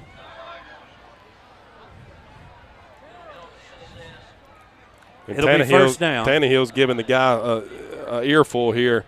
This was one of those. This might have been one of those excessive blocking deals. Yeah. Would get one a game here, but Zalance got to be careful. Tannehill is not happy with it. It should be first down now as the ball is placed back on the Neville 34-yard line. 3:38 to go here. They're moving the chains. And this is where the Tigers really have got to hold, especially number 53, has got to just control those emotions here and keep on playing. All right, 1st and 10 after the step off. Turn. This time Anzalone's going to keep it himself. He's going to fall forward for a couple. 2nd down and 8 upcoming for the Tigers. Yeah, good job, though. I love that. I mean, you only get a couple of yards, but you're able to slow those defensive ends down. You got to keep them honest by running the true zone read and Anzalone pulling it and showing that he can run the ball. All right, 2nd down and 8 now for the Tigers. They got trips receivers to the near side. They're going to throw it. That's Vaughn, sidesteps a defender. If he just goes upfield right there, he'd have the first down, but still a nice gain on 2nd down. Tigers are going to be about a yard shy of the yard to gain for that first down. It's 3rd down and 1. Yep. Now for Neville, 2:44, clock's moving here as the Tigers trail 6-3 here as we approach the end of this first half of football. Yeah, and you got to be smart here on this drive. You want to get the first down here and obviously at least get into field goal range and kick the field goal. We get the ball coming out in the second half. 3rd and 1. They put Gibson in motion. They're going to hand this. That's Nichols. He's got the first down.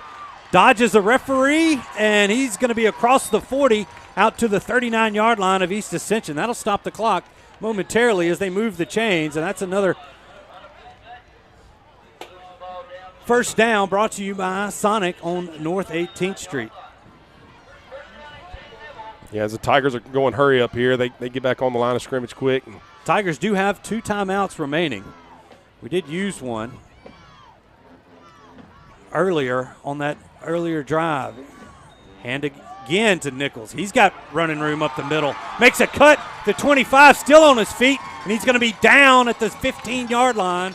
Another Tiger first down. And the Tiger offense finally maybe found something. Well, it's good to see. They finally wake up, and it's the speed of the game. You cannot match the speed of the game in practice. I don't care what you do. Yeah. There's nothing like playing under the lights, and it took us a while to get going, and hopefully we've woken up here. Anzalone looking Coach Birch for the offensive signals.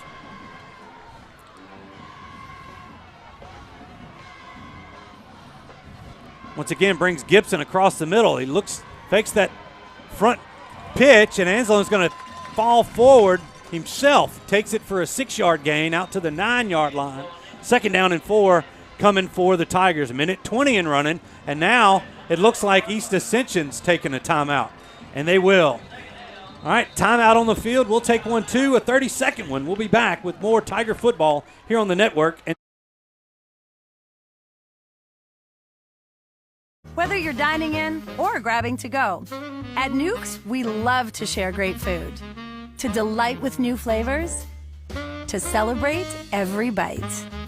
Join us at Nukes Eatery. Here at Parker Alexander, we obtain justice for those who've been injured due to the negligence of others. Whether that's in a car accident, a truck accident, wrongful death, we also make our community safer. We hold violators accountable.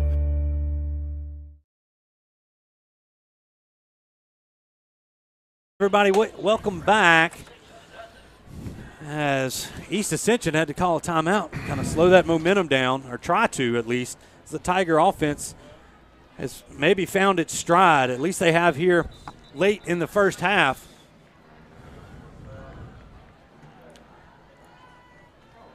Tigers have 1:14 remaining in this first half, and a 2nd down and 4 from the East Ascension 9-yard line. Tigers looking to at least tie this football game up, but would like a touchdown. That would be the first touchdown scored here this evening.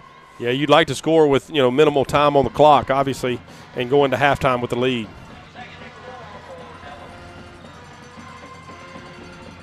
This time they hand it to Nichols. He's going to be down to the 6-yard line. That's close to a first down, depending on the spot, and I think it will be. As it's a little short. His left foot where they spot it. He's going to be they're going to say a half-yard short. 3rd down and half a yard here for the Tigers. Clock running. Under 50 seconds to go here. The Tigers need to get this first down. Tigers do have 2 timeouts. They're going to hand this. No, that's Anzalone's going to take it himself, and he's going to be in for the score. Nice job on the read option there. He follows that strong left side into the end zone, and the Tigers have taken their first lead of the night. Yeah, great job by the offense. And I tell you what has helped. Anzalone running the football. He's pulled it a couple of times. He's keeping these defensive ends honest. Early on the defensive ends were pinching, and they're coming and hammering our running backs at the line of scrimmage. Now you add the option of Anzalone keeping the ball on the zone read, and it's loosened them up, and it's allowed our running game to get going, and then you see Anzalone score right there. All right, swinging gate formation. The Tigers will break out of it. They're going to kick this extra point. 37 seconds to go here in the Sleepy Hollow first half. Pettis set to kick it. Dozier to snap. Snaps back. Kick is up. And it's good. 10-6 rather. Tigers. We'll be back after this 30-second break. Stay with us.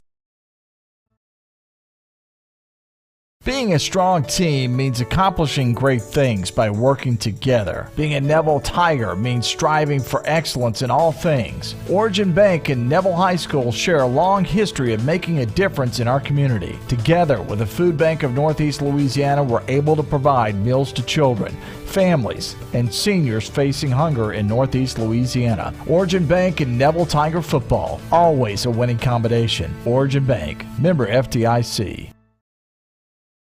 We're going to have to turn that. All right, everybody, welcome back. Tigers with a nice drive. Punch it in on a, what do they call that, about a 5-yard, 6-yard run from Brooks Anzalone. And they take their first lead of the night, 10-6, with 37 seconds left to go in this first half. Kick from Pettis is a short one. It's taken in. That's 13. Xavier Jupiter. And some flags are coming in at the end of that one. That's going to probably tack on some yardage as Jupiter with a nice return out to the 42. And it definitely is kind of getting chippy down there. Yeah, I don't know. That it looks like I maybe. didn't see this on. I don't know if we saw it on the replay here. It was at the end. I mean, it was after the play was over. You see Jupiter coming down, and then I don't know what was going on. They was calling that against Neville, and that it looked like one of the Neville guys was getting pushed off by an East Ascension player. But that's going to move it 15 yards again, and that's not what you want there. I mean, you giving them field position with a very good kicker. Crosses the 50 out to the Neville 44-yard line, and Tannehill is not happy. No. All right, 31 seconds to go. East Ascension, I believe, only has one timeout remaining. And they're going to call a flag right there. And Fobbs White is not happy about it as D'Angelo Woods caught himself. And I don't think he jumped. I don't think he got across either. No. And now you're hearing the Neville faithful kind of come out against, express their frustration. But either way you look at it, these flags have hurt the Tigers. And now another 5 yards makes it 1st down and 5. And now the Tigers are going to take a timeout. We're going to keep it right here. Maybe we can check in with Jason. I don't know where Jason Ewing is down on the sidelines. But, Jason? I'm right in the middle of it. I'm sure there's some discussions that are going on down there. Enlighten us. Where are they from? Yeah, it's let me walk away. Hang on. As there's a lot of choice words being spoken at the moment, and it should be. Yeah, that was ridiculous. Yeah, that one was maybe the last couple have been fairly questionable. Tannehill's letting the head ref have it at the moment. I mean, it's some of the calls have been legit calls, but there's been about 5 or 6 that are just ticky-tacky. And they've all gone against Neville. Yeah, and that kind of makes sometimes it sting a little bit more. Right. All right, so we still hadn't run a second off of this drive here with 31 seconds remaining. The ball's now on the Neville 39-yard line. 1st down and 5 for East Ascension. And they trail by 4. Lee's going to be back in the shotgun. Split backfield. He sends Foster out to the right. Lee looking across the middle, and that ball is caught by Jupiter. He's going to have a 1st down. A nice catch. It was well covered there by Cagle. But that's going to move the chains. Took about 8 seconds off the clock. 23 seconds remaining. They should restart it right here. Ball's placed at the Neville 33-yard line. Now they're running the clock. We're 18 seconds to go. Lee still. They've got to get going. East Ascension's got to get going. Not in a hurry here. Snap, once again a low snap, and foul comes out. The Tigers are going to cover it up, and that clock stops with 2 seconds to go. So the pressure finally gets to Lee. The Tigers get their first sack of the ball game. Rudy Dozier's looking for a timeout, but the clock stops, and it took off another second or two. I don't know how, as he's recovered with about 3 seconds now, but there's 1 second left. Either way, the Tigers would have one play left. And I don't know, you got to be smart. It's 1 second. Yeah. Do you take a shot deep? Or no, I don't think so. You just kneel it off and go to the halftime. You get the football to start the second You throw half. an interception, and you've got offensive guys trying to tackle an athlete, and they're not used to tackling. Yeah. Let's take a knee and go in. We get the ball coming out. So this, if we had more time on the clock, you could treat it like an extra possession, but you got one play. Now, we'll see what they do. That's just my opinion. Yeah. It may turn out where we run a play, and it may work out for us. And Fobbs White fought through a just ridiculous hold there, too. Big time hold, yeah. And no flag, of course. Mm-hmm. The Tigers broke out with now we got to have a timeout. As that's going to back us up 5 yards. As the Tigers came out of that, and that's going to be a delay of game against Neville. They came out splitting 3 wide, to the far side and 1 to the near here. It's a lone back. Tigers going 4 wide, and you see East Ascension's defense. They're back in. They've got 4 guys sitting around the 35-yard line. If they intercept definitely a prevent. If they intercept it, it's going to be like defending a punt. Exactly. So you got to be careful here. You don't want to just throw it up for grabs. No. Anzalone barking signals. He has it. He's going to look to Hanlon, and they try a little pitchy woo-woo, and it didn't work. Ball's recovered by East Ascension, but no time left on this clock, and the Tigers will go into the locker room with a 10-6 lead here at halftime. And let's see if Coach Tannehill will sit and talk with Coach Ewing here, with Jason Ewing at halftime. And Jason, I think he does have Coach Tannehill.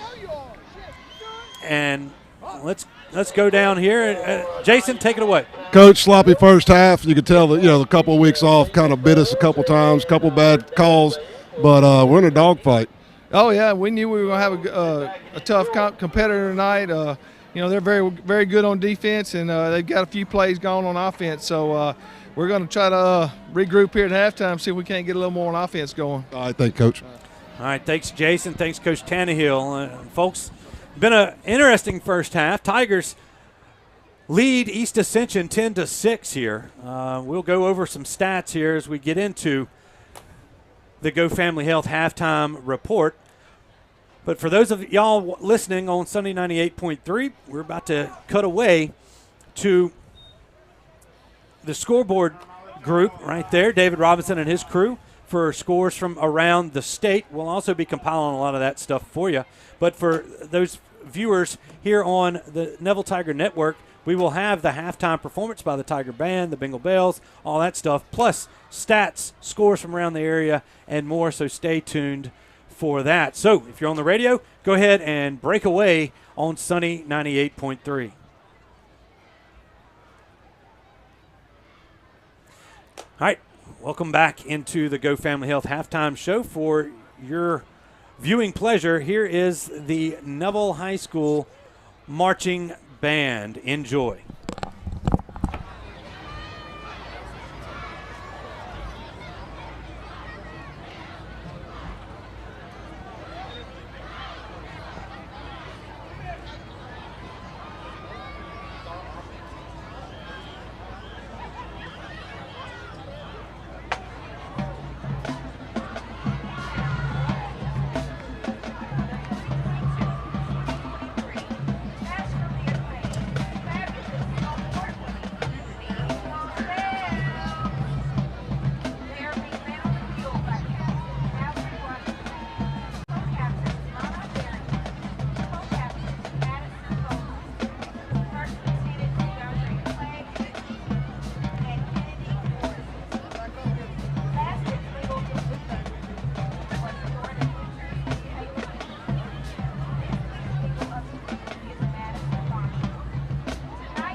Tiger Band will be performing their 2022 playoff show featuring top hits from the early 2000s to today.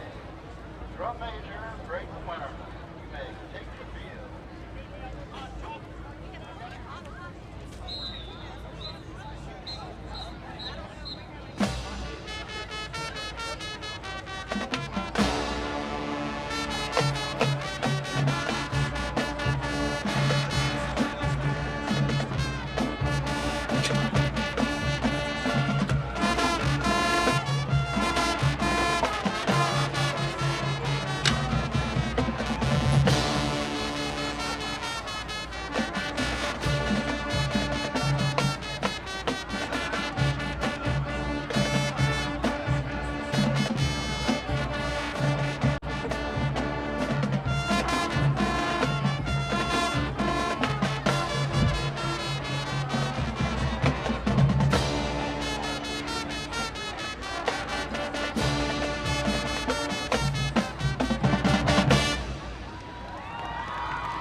A great job there by the Neville Tiger Marching Band and Bingo Bells here as we are here in the Go Family Health Halftime Show. The Neville Tigers leading the East Ascension Spartans 10-6. Let's look at this week's edition of Tiger Beat.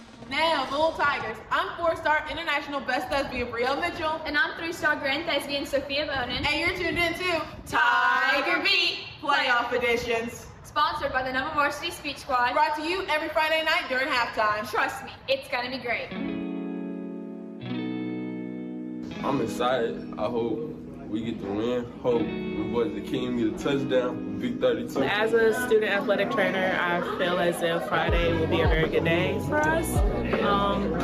Overall, I believe it's going to be a hectic day, but I believe that the football team is ready.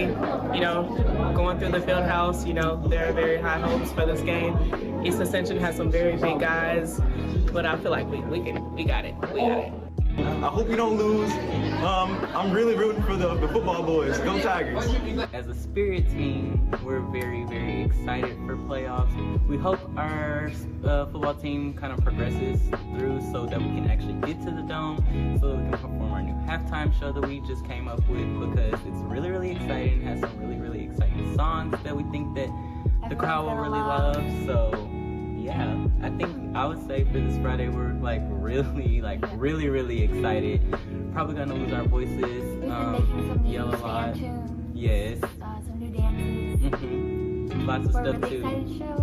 Our Neville Tigers had a 2-week break to get ready for this awesome playoff season. Our team is number 2 in the bracket and currently playing the East Ascension Spartaans. We know our student section, especially our seniors, are showing their Tiger spirit. Good luck to our team. I think our team's really looking forward to playing somebody else.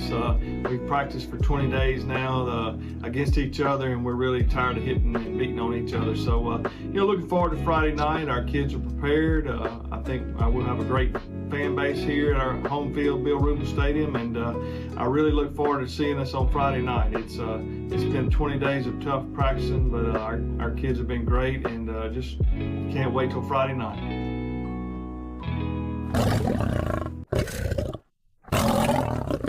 Guys, as you know, we're in the second round of the playoff. We had a bye the first round. We're getting ready to play East Ascension. We played them in 1991 down there in their home stadium. We beat them the last few minutes of the game. And to be exact, the last 58 seconds of the game. We intercepted the pass and won the game. In 1991, that was the year that we stopped them from going to the Dome. So we went to the Dome that year in 1991. So those boys, they're gone, but their parents and grandparents, they remember all this. So they're coming up here to try to get some revenge since 1991. They said it's going to be a practice game for them when they come up here tomorrow night to try to whoop these Tigers and Bill Ruple Stadium. It makes me kind of sad too, because they don't have no respect for us. But they're gonna have respect for about 9:30 or 10 o'clock Friday night. We're gonna whip their rusty tail and sit them on back down. And thanks for tuning in this football season. This has been Tiger Beat Playoff Editions.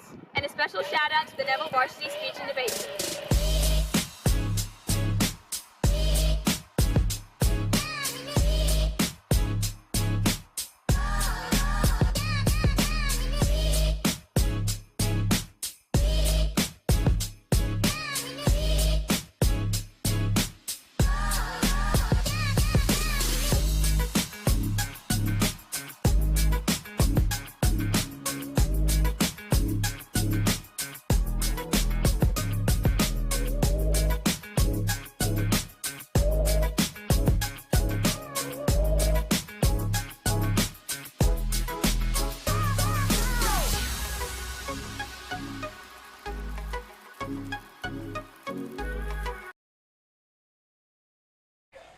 Welcome back here to the Go Family Health Halftime Show. Your halftime score here at Bill Ruple Stadium. The Neville Tigers lead the East Ascension Spartans 10-6. So we get into some halftime stats real quick. As you can see on your screen, that Neville Tigers have 152 total yards tonight. They've ran 26 plays, 130 rushing yards for the Tigers, 22 through the air. They have 1 turnover.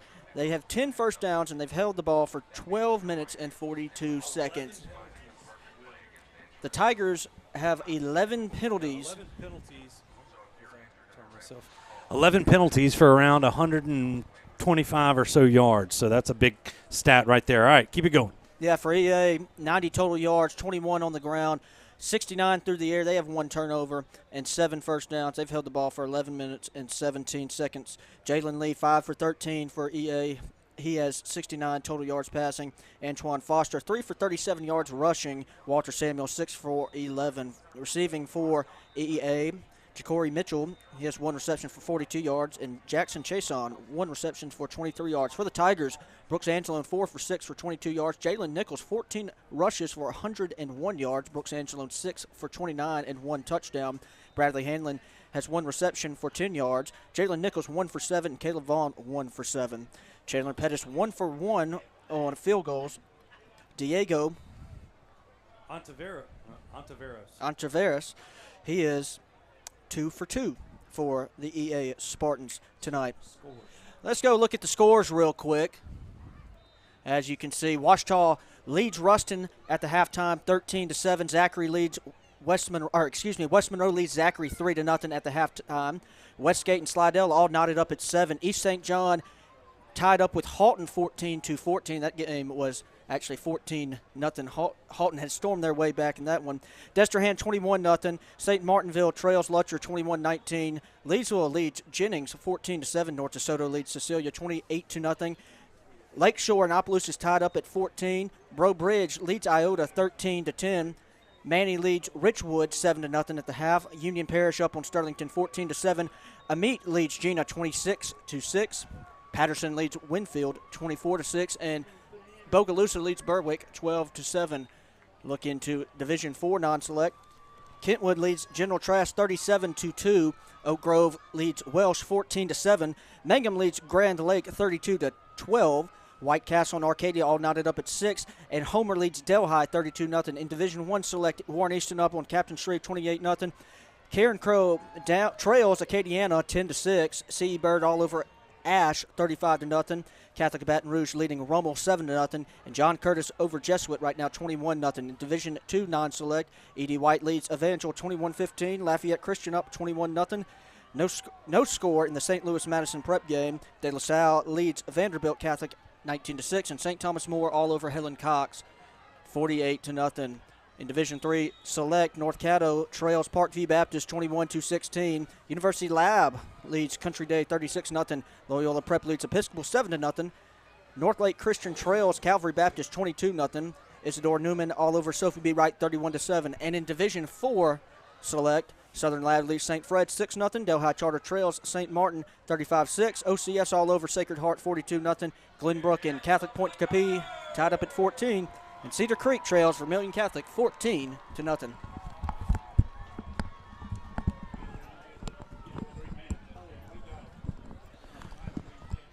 And thank you, Will Anders, for handling our Go Family Health halftime report duties. He got all the scores for you and all the stats. And the stats come to you compliments of our good friend Jay Traylor, who does that for us each and every Friday. And he's actually in town this time. And for everybody that was listening to the scoreboard guys over there, the SMG group, we're back live here on Sunday 98.3. Stewart Shelby, Robert Lane, Jason Ewing, ready to bring you this second half of football as the Tigers have just returned to the field, and they will be receiving this second half kickoff. And if you were with us before halftime, Tigers go down and score a touchdown late, finally got that offense going.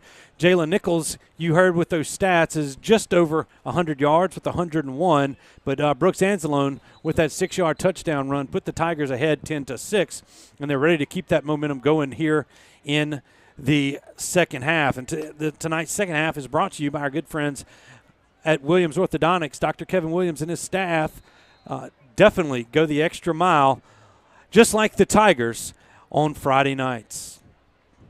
Here's the opening kickoff from Ontiveros. It's a high one, going to be taken in by Wade at his 5-yard line. Got a little running room up here. He's around the 20, and he's going to stay on his feet, and he'll be forced down around the 25-yard line, and that's where the Tigers will take over their first drive of the second half. I was going to check in with you real quick. Go ahead, Jason. I was going to check in with you real quick. The only injury coming out of the half is the backup linebacker Betts is out for the second half. Clarence Betts, okay. Well, we hope that so that's going to put us thin at linebacker with both McNabb and Betts out. We don't have he was the only backup. Vinson would be your next guy up. But we will see as this game plays out. All right, Tigers break the huddle as they get things going. Actually, the ball's on the 26-yard line. Anzalone has the snap. He's going to turn. He's going to throw out there. He's got Vaughn. He makes a guy miss at the 27. He's up the sideline. He's got a first down and a little bit more as he's forced out of bounds at around the, 46-yard line is where they say he's out. That'll be a Sonic on 18th Street first down, and the Tiger offense off to a fast start here. Yeah, I love the play call there. You know, we finished last quarter running the football, so we got the ball out on the perimeter there into an athlete's hand and made a big play. As Nichols found some running room there in the middle there over the last few drives as he gets a nice gain on first down of about 7. Second down and 3 upcoming for the Tigers as they cross midfield, and the ball's on the EA 47-yard line. Anzalone again turns. No, he's going to had Vaughn, but he dropped it right there around the 42. Nice little stop route across the sticks, but Vaughn couldn't hold on to it. Now third down and 3 here for the Tigers. Yeah, Stewart, you know, the first quarter and the second quarter, it's kind of the tale of the two quarters for Neville. You know, first quarter it was like, let's knock the rust off of this thing, and then the second quarter we really got going, especially on offense. Even though we only put up 10 points, we've been moving the ball. It's important to go down here and score right here. There's a hard count, and that flag, that was it came out, and they're going to get a first down as I believe that was 54, Kevin Toussaint, that jumped off sides, and that's going to give the Tigers another Sonic on North 18th Street first down. Yeah, Tigers went hard count right there and got them to move and move the chains. That's a big play. All right, 1st and 10 Tigers. Ball's on the EA 42-yard line. Tigers hand the football off. That's Nichols again. He's got running room at the 30. He's going to be brought down at around the 17-yard line. That was Lamar Bolden on the stop for the Spartans, but he was one broken tackle away from another touchdown and adding to his total. And it's good to see him back running healthy. Yep. And that 3 weeks off definitely helped number 29. Yeah, no doubt about it. He broke a tackle there at the line of scrimmage for a big run there. There he is again. They give it to him again, and this is not much. Maybe gains a yard on this one. 2nd down and 9 upcoming for Neville. Is they going to swap out Nichols with Jacob Robinson?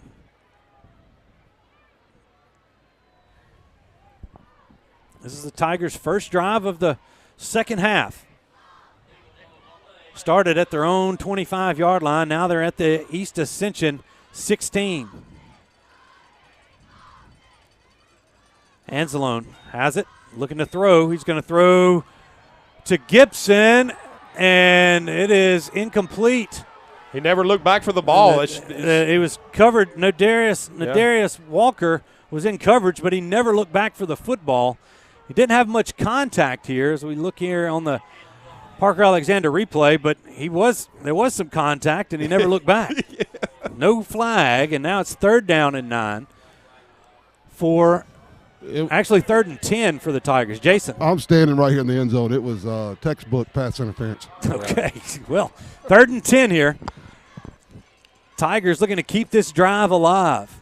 They got to get to the 7 for a first down. They bring Campbell back in motion to that halfback spot. They're going to turn, hand the football off to Robinson, and he's going to lose a couple. Yep. As that's back to the 19-yard line, and out comes Pettis to try this field goal. And Nichols, I know Nichols looked a little, he kind of came up a little gingerly after that last one. He's still walking around a little bit. We'll check on him here when we can. All right, the tee's placed at the 26-yard line. It'll be a 36-yard field goal try from the near hash mark. This one's going to be wide left. Hooked it a little bit. There's wide hash marks in high school. Got the better of Pettis, and after a nice drive, East Ascension gets out of it without giving up any points. Yeah, good drive there by the Tigers. We just stalled down here. We took the shot on 2nd down, in the end zone. Didn't get the pass interference call, and kind of put us behind the chains there on 3rd down, and weren't able to convert. So unfortunate drive there to stall out without points. But the good thing is we did move the football. Definitely did. And the defense has got to come out here and do what we did to finish the second quarter and keep bringing it to this the East Ascension offense. East Ascension, different little formation here. And they got Foster at quarterback. They're going to hand it straight off to Samuel. And he's got running room, a nice gain as he's out across the 40 to the 41-yard line. That'll be a first down for East Ascension. And, after that first half of Lee being in there the whole time, they're going to put the athlete Foster in at quarterback, and it's him and Samuel in the backfield, and the Tigers going to have to make the adjustment. Yeah, this is basically like their heavy package. This time Foster's going to keep it himself. He's hit at the line of scrimmage, and he's still on his feet, though. Pushes forward, and now they blow the whistle. After he gains about, let's call it 5 on the play, out to the 46. It's going to be second down and 5 for East Ascension. Tigers switching out, I guess, gear. A couple of gloves and looked like Rudy lost pads and everything flying on the field.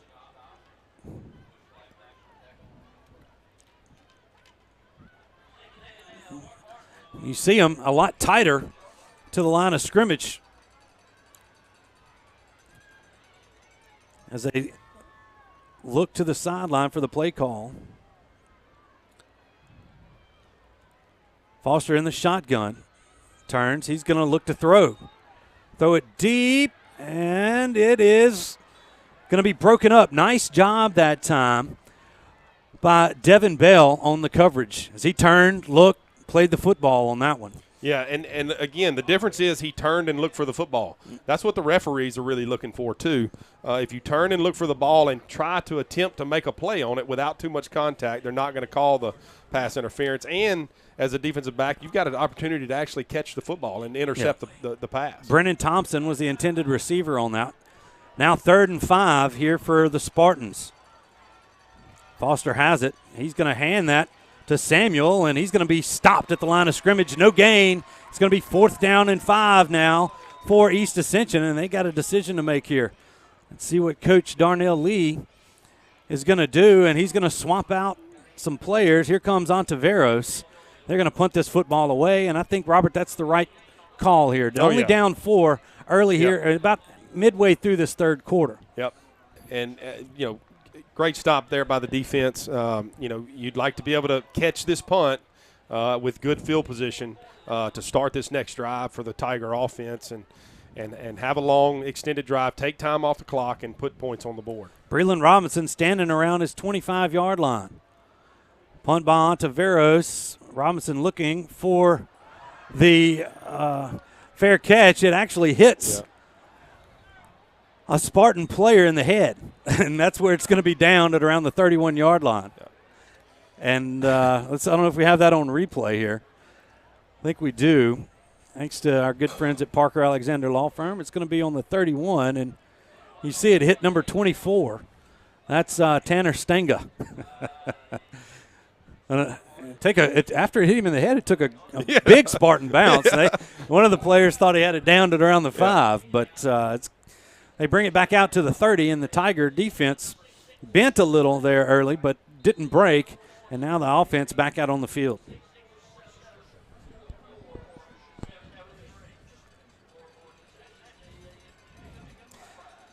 Tigers come out splitting 4 wide, 2 to each side.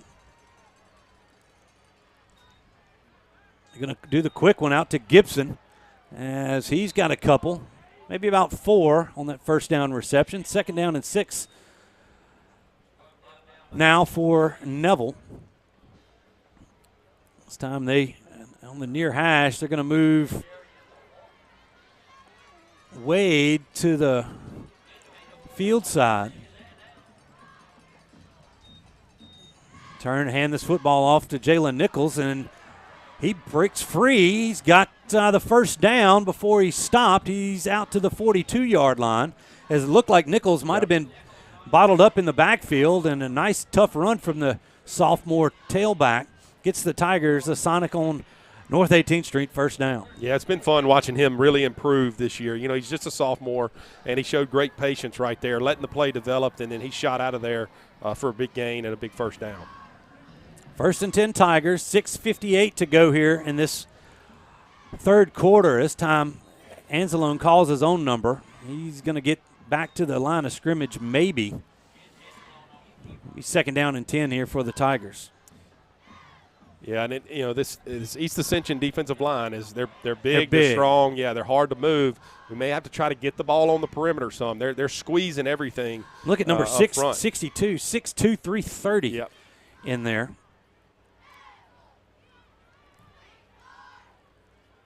Here's a 2nd down and 10 play. Anzalone moves Campbell out. They're going to run a sweep, and that time, that nice job there from, I believe that was Tanner Stanga coming up to make the tackle. It looked like Nichols might have a little lane right there, and Stanga came out of nowhere and made the nice hit. So a gain of maybe 3 makes it 3rd down and 8. Yeah, we've got an offensive lineman hobbling off here, number That's 77. That's Braden Blade. That's the sophomore guard. And that's Ronald Wilhite's going to go in to replace him.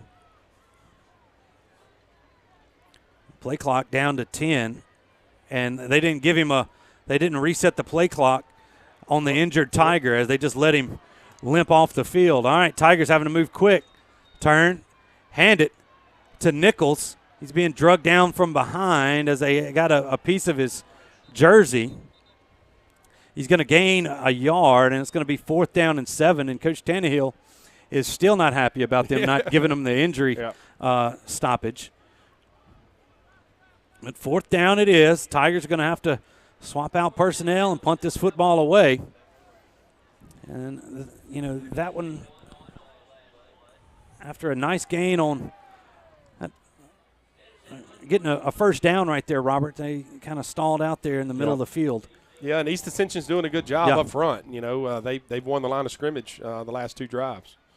Well, this is not a good punt as it's off the side of the foot of Pettis. When you needed a good punt, you didn't have one right there. Let's see where they walk it up to. Wow, to the 38-yard line, and that's very fortunate for the Tigers because that ball that probably should have been around the 48-yard line. Yeah, that's unfortunate. He had a chance to really flip the field, and that's how these games are won is field position. And two, you're right. Well, the field position and Pettis had time back there. That's right. But if you're able to make a good kick down to the, say, 10-yard line, you hold them, and then you get the ball back at midfield. Instead, you hold them here, and you get the ball back at maybe your 15 or 20. Well, now the ball's on the 38-yard line of East Ascension, and they hands it off right there to Samuel, does Foster, and there's East Ascension players down.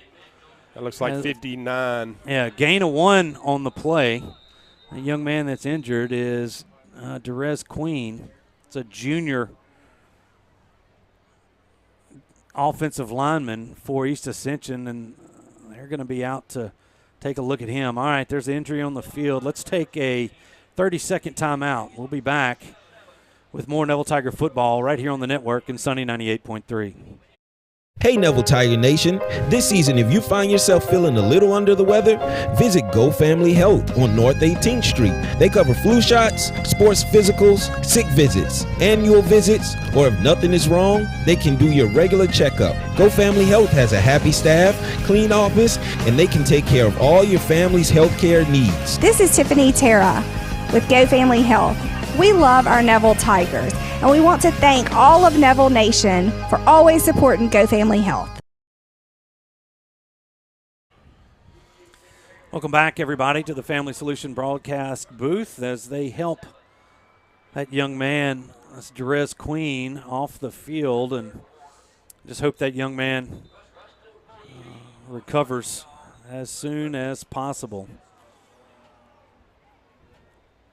Now they bring 62. We saw him on the defensive side of the football. That's Kelvin Gray.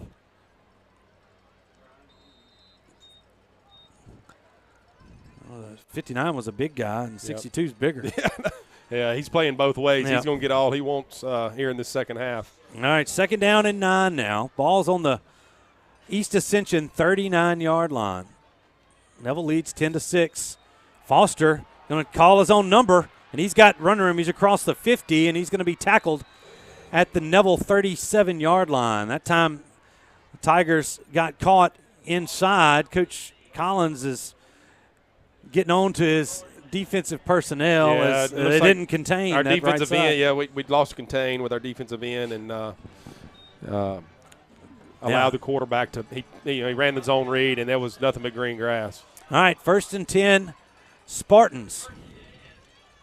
Foster still in at quarterback. He's going to call his own number. There's a flag flies there at the snap. Tiger pursuit's going to bring Foster down around the 31-yard line, but let's see what this flag's going to be. And that looks like that's going to be probably a legal procedure against East Ascension. I don't think that near side receiver was on the line of scrimmage, maybe. I don't know. Yep. Either way, it's going to back them up 5 and make it 1st down and 15. So the run is negated. And really for both sides, it seems like you get a little bit of momentum and then a flag flies in. And that's been East Ascension's offensive woes right there. Yep. I mean,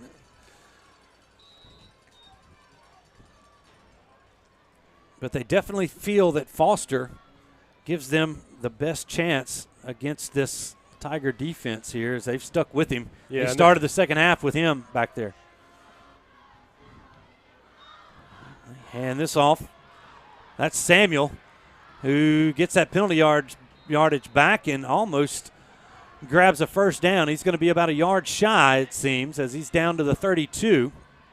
And what that does, it kind of gives you a little bit more of a defensive problem. Yeah. When your quarterback's going to run it. Yep. They knew Lee's not looking to run it, but now you've got 2 guys back there that can run it. Now Foster under center. They're going to go with the quarterback sneak, and that push is going to have the 1st down. They're going to have to get him on the ground, and they finally do at around the 14-yard line as Foster and that big offensive line just kept pushing the pile. Well, and that's what they went in at halftime. They said, hey, we've got to change what we're doing offensively because they didn't have much success. A couple of big plays, and they're going back to what they've shown the last few games, and it's this power running game. Neville's going to have to try to button the chin strap and stop it. Oh, that's a gosh. De-helmeted was Samuel as Fobbs White burst through there with a big hit. That's like Clowney back in when he was at South Carolina. That's comparable to that hit. That is. And that's just and Samuel's got to come off as his helmet came off. He loses 3 on the play. 2nd down and 13. Hey, and give it to Samuel for holding on to the football. That looked like one of the. It was nothing that he could have done. Exactly. That's one of the biggest hits I've ever seen in high school football. That was a big one. They're going to be replaying that one a lot this weekend. Okay, 2nd down and 13. They put Lee back in there. They hand this off to Foster, and the Tiger defense swarms it as there's a flag coming in. Now, Fobbs has to get back away from it. They call the flag, and now there's an injured Tiger. Is that D-Woo? Yeah, it's coming up a little bit hobbling, and they're still talking about it. Yeah. This should go against East Ascension. There's a gain out to the 19-yard line as they're going to talk about this, and D'Angelo Woods is hurting. Yeah. Fobbs was getting held, and then he gets pulled to the ground. And it was way away from the play. You see D'Angelo Woods got rolled. His ankle got rolled on. And we will see what the flag comes out. And then it's definitely getting intensity's ramped up here. Yeah. 2nd round of the playoffs. Here's the white hat. And they're going to call – 2 of them. There's 2 of them. That's going to be on 59 and 78, I believe. 78. So that'll be back-to-back. That'll tack on. That's going to be 30 yards tacked on from the 19-yard line. And that'll be 48. It should be 3rd down and 48. Is that second? Would it be? Yes. It'll be 3rd down because it just was. Yeah, it was second down. Yeah, 3rd down. That was after the play. 48 is a dead ball. Yeah, after the play. Yes, it should be 3rd down and 48. They're going to get back There's the first 15. They got to keep coming. There's all the way back to the 49-yard line. They got to get to the, looks like the 4. Yeah. So 45, 3rd and 45, Will. Well, and now what you got to do defensively, you got to keep your cool. Go play, but go play and celebrate with your teammates here. That's correct. And you know, obviously we don't want a big play to happen, but don't let this turn into a backyard brawl. Exactly. Let's keep playing good football, and Fobbs White, you know, obviously started that with the big hit on their running back. Samuel back in, and now Lee stays in at quarterback. They're going to hand this to Foster. He looked like he was looking to throw it, and then the backside pressure got him, and a flag comes in, and they're going to call a face mask against the Tigers. And let's look at the replay here. As I think that's where that flag came in from. Foster's running for his life. They're going to be a personal foul face mask. Demo might have gotten underneath it. Yeah. And I don't know if it didn't look like he yanked his head, but they're going to give him 15 of that 30 yards back. Still going to be 3rd down, though. And now it'll be 3rd and 30. So what you were talking about, those penalties, it almost looks like they're really looking at throwing some of these penalties. I hate to. I know. That was a very incidental face mask. He grazed it. Yeah. I mean, barely grazed it. All right, here we go. 3rd down and 30. It's got these Tiger fans fired up, which is good. Good to see here. Minute 39 to go here in this 3rd quarter. Neville leads East Ascension 10-6. Things are heating up here at Bill Ruple Stadium. They send Samuel out in motion. They're going to throw the swing pass. That's a backwards pass, and it gets out of bounds. That should be back to the 49-yard line. That all went backwards. Yeah. And that should be out of bounds at the 49. Yeah, it's 4th down. It's 4th down either way, but that was a backwards pass, and we should have the ball placed at the 49-yard line. Far side, Judge. As you see, 9 throw it from the 45, and it bounced at the 47. Yep. Backside Judge, far side Judge was saying incomplete. Well, it was an incomplete pass. I know, but he wasn't. He wasn't marking it back that way. All right, now Ontiveros on to punt this football away. 4th down and 30. Rudy Dozier almost got that one, and that ball is going to bounce at the 5 and be downed. A nice punt from Ontiveros. It's going to pin the Tigers back deep in their own territory. Yeah, and that's the field position I was talking about on the last punt that Neville had. But if he had that punt from where it should have been at the 49, he'd been punting from his own 38 instead of his own 45. Yeah, and it really wasn't an incomplete pass. It was a fumble. That's a fumble. Lateral, and the guy over there was saying incomplete. So, all right, ball's placed at the 6-yard line. The Tigers. Man, what an interesting game this has been. It's been penalties. Penalties. Tough run. I mean, it's penalties. All right, but the Tigers now have it on their own 6, and they need to get out of the shadow of their own goal line here. They throw a quick one out to Gibson. He drops it. They're trying to kind of get in a little bit of room, and it's going to be incomplete. 2nd down and 10 upcoming for Neville.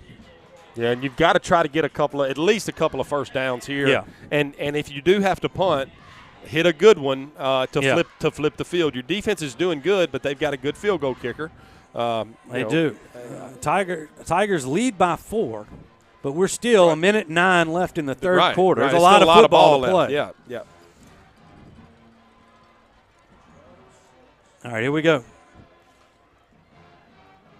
Nichols to the right of Anzalone. They split 2 wide. They're going to bring Gibson across the formation. Anzalone's going to keep it himself. He's going to lower his shoulder, get out to around the 7-yard line, maybe the 8, as they stop the clock for some reason. False start on Neville.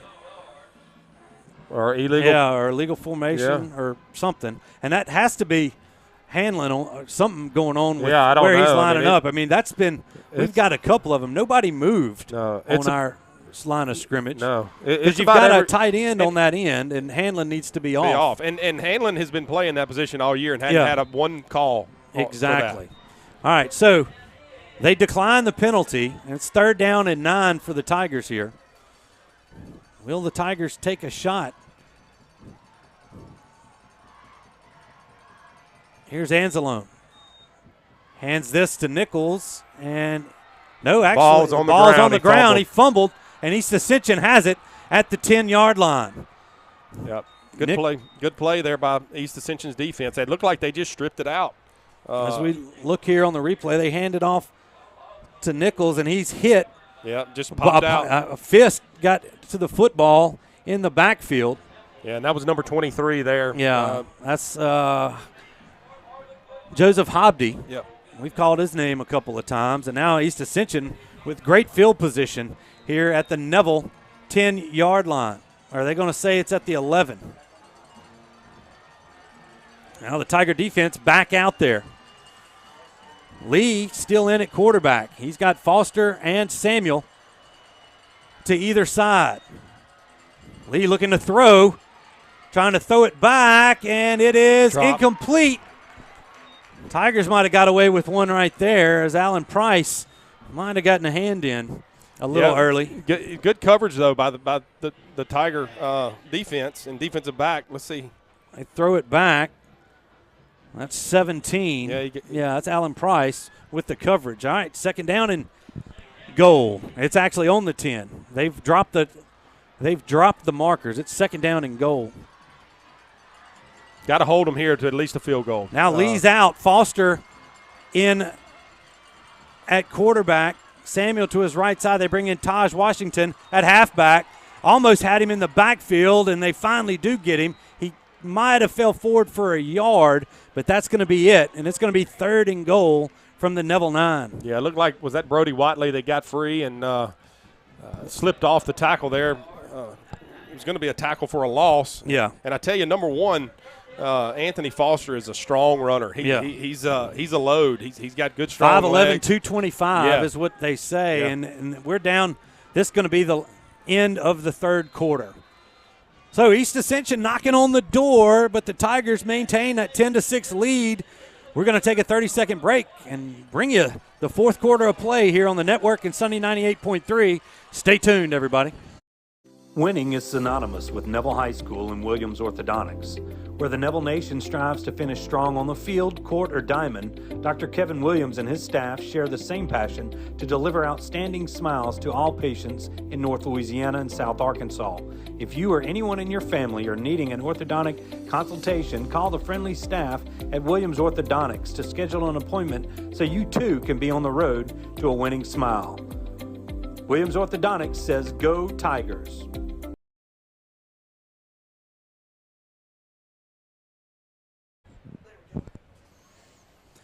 Welcome back, everybody, in the Family Solutions broadcast booth. We are in the back half of the Williams Orthodontics second half here on the Neville Tiger Network in Sunday 98.3, and we've got ourselves a ball game, Robert. And East Ascension has the football on the Neville 9-yard line and got a 3rd and goal. And you'd think maybe with a 4-point deficit that they might have 2 plays to try to score right here. Yeah, as good as the defense has been playing, East Ascension got a gift there with the turnover there inside the 20-yard line. And, if you're East Ascension with looking at 12 minutes left to go in the game down 10-6, if it's me, I may try to go for it. Yeah. If Neville gets the ball back and runs a lot of clock, you're looking at maybe one more possession. If you're East Ascension to try to score. All right, here we go. 3rd down and 9, or actually goal from the 9. Foster still in at quarterback. He's going to look to throw a quick cross, and it is incomplete. A little bit behind Jupiter, and the Tiger defensive back comes in and breaks that up. Yeah, that was Marion Elam on the coverage for the Tigers, and they're going to trot out Ontiveros out there to try the field goal. Yeah, if the throw was good, that was going to be close to being Marlon a touchdown. Elam. Not yeah, Marlon. that was Marlon. Marlon. Yeah, Marlon. His brother. Plays at Lafayette. Yeah. Okay. This tee's placed at the 16. This will be a 26-yarder for Ontiveros. Snaps back. Kick is up. And that's good. 11:51 to go in this football game. It's a one-point contest. Tigers 10, Spartans 9. We'll be back after this 30-second break. Football has been America's favorite pastime. Jim Taylor Buick GMC understands keeping traditions alive. Cheers may change, mascots may change. One thing remains the same. The best seat at the game will always be the tailgate of a vehicle from Jim Taylor. Here at Parker Alexander, we obtain justice for those who've been injured due to the negligence of others. Whether that's in a car accident, a truck accident, wrongful death, we also make our community safer. We hold violators accountable.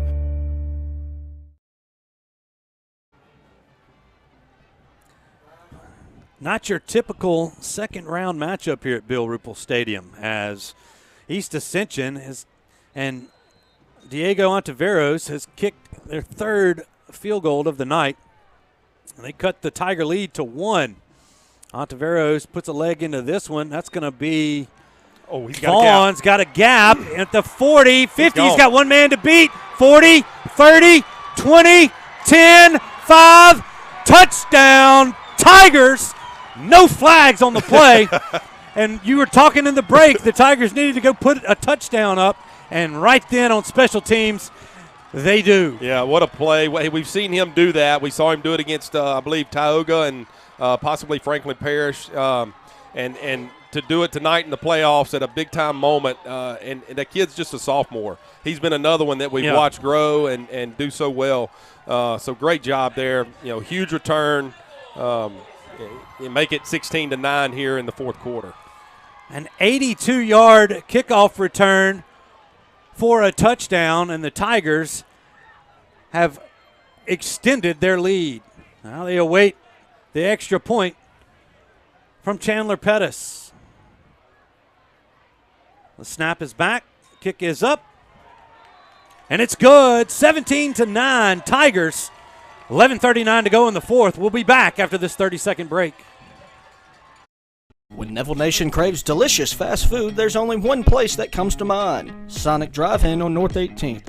Whether it's a breakfast toaster on your way to work or school, one of the many lunch combos, a mid-afternoon Route 44 cold drink, a pregame popcorn chicken, or a postgame Sonic Blast, the Sonic on North 18th Street has you covered. So drive through or park and wait for a friendly car hop today to find out why our Sonic is the Sonic on North 18th Street in Monroe. It's definitely Tiger approved. Welcome back, everybody, to the Family Solutions broadcast booth. Stewart Shelby, Robert Lane, Jason Ewing bringing you tonight's game here from Bill Ruple Stadium. The Tigers on the back of an 82-yard kickoff return by Caleb Vaughn for a touchdown, extend their lead to 17-9. And the only bad thing about it is that the defense having to come right back out there, but a different field position on this one. Here's the kick back to, that's Jupiter, takes it around the 9-yard line. He's got a little running room, and he's going to be brought down at the 34-yard line. So a decent return for the Spartans. The Tigers, the Tiger defense will take over right there. Yep. Like you said, it's unfortunate. The defense has got to go right back out there, but so does the offense. Both teams are tired. Being an offensive guy, you always hear people, we got to get the defense off the field. Well, the offense is out there too, and they're just as tired. That's right. Defense has got to come up here with a big stop, and a turnover would be great. And let's run this clock. All right, they stick with Lee at quarterback. They're going to send Foster out. And they're going to throw it back to him on the swing pass. There's a flag coming in from way back, maybe not the back judge. Foster's tackled it around the 39-yard line, but the Tiger fans were looking for a hold, and I think they got it. Yep. as that was kind of behind the play. It looks like every time they throw that swing out to Foster, it almost like he has a pass option. Yeah. Because you see him kind of hitch those deals. There's a personal foul. Blindside block is what they did. So that'll be a 15-yarder from the spot of the foul. And their flag was dropped at the 30.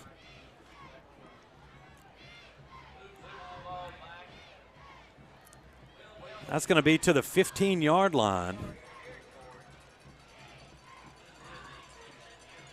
Well, that's going to be 29 yards.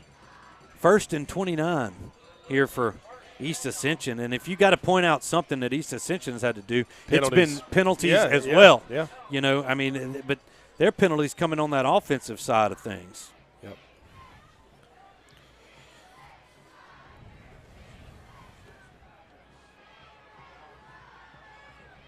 All right, here's Lee looking to throw. Ball's tipped, almost picked off. Devin Bell had it, and he just couldn't quite get there. I didn't see who made the tip. I don't know if that was Rudy or Breland in the middle of the field. As we look here on the Parker Alexander replay, that's Breland. Yep. They got a finger on it, and really good job there by Jupiter to kind of change field, and he probably saved that interception. He may have tipped it or just kind of shielded the cornerback there for the Tigers from making that interception. Now 2nd down and 29 for the Spartans. Lee going to turn and hand the football off, and believe that was Samuel. And he gets tripped up after a gain of a couple here. I think that was Henry coming in to trip him up, making the tackle. So gets it a gain of 2, 3rd and 27 now for East Ascension. Clock running, 10:35 and counting here in the 4th quarter. Tigers lead East Ascension 17-9. Lee once again looking to pass. He's got pressure. He spins out of it, dumps it off, and that's dropped. Incomplete pass, and East Ascension's got to punt this football away. Brody Whiteley did a good job. He won his one-on-one out there against the East Ascension tackle and put pressure on the quarterback and forced the little dump off. And then, of course, the receiver there dropped it for East Ascension and to bring up, like you said, this 4th and long. We are watching a couple of games around the state. The winner of this game is paired up with the Slidell and Westgate. Last we heard, Westgate was up on Slidell 14-7. So we'll keep updating that as we get them here. Here's the punt from Ontiveros. It's a good one, and it's taken by Robinson at the 45. Fumbled it. Fumbled the football, and East Ascension may have it, and they do. This was where Breland, has been fair catching these things. Yeah, and right there with the lead, just fair catch it, get the ball in the offense's hands, and run clock. Tiger defense had a stand and a special teams turnover. Yeah, that was Tanner Stanga. We called his name a couple times, coming in there, ripping the football out. And he did. And, Breland's a linebacker by trade. Yeah. But can't hold on to that. And the Tiger defense back out there. Ball's at the 44-yard line of East Ascension.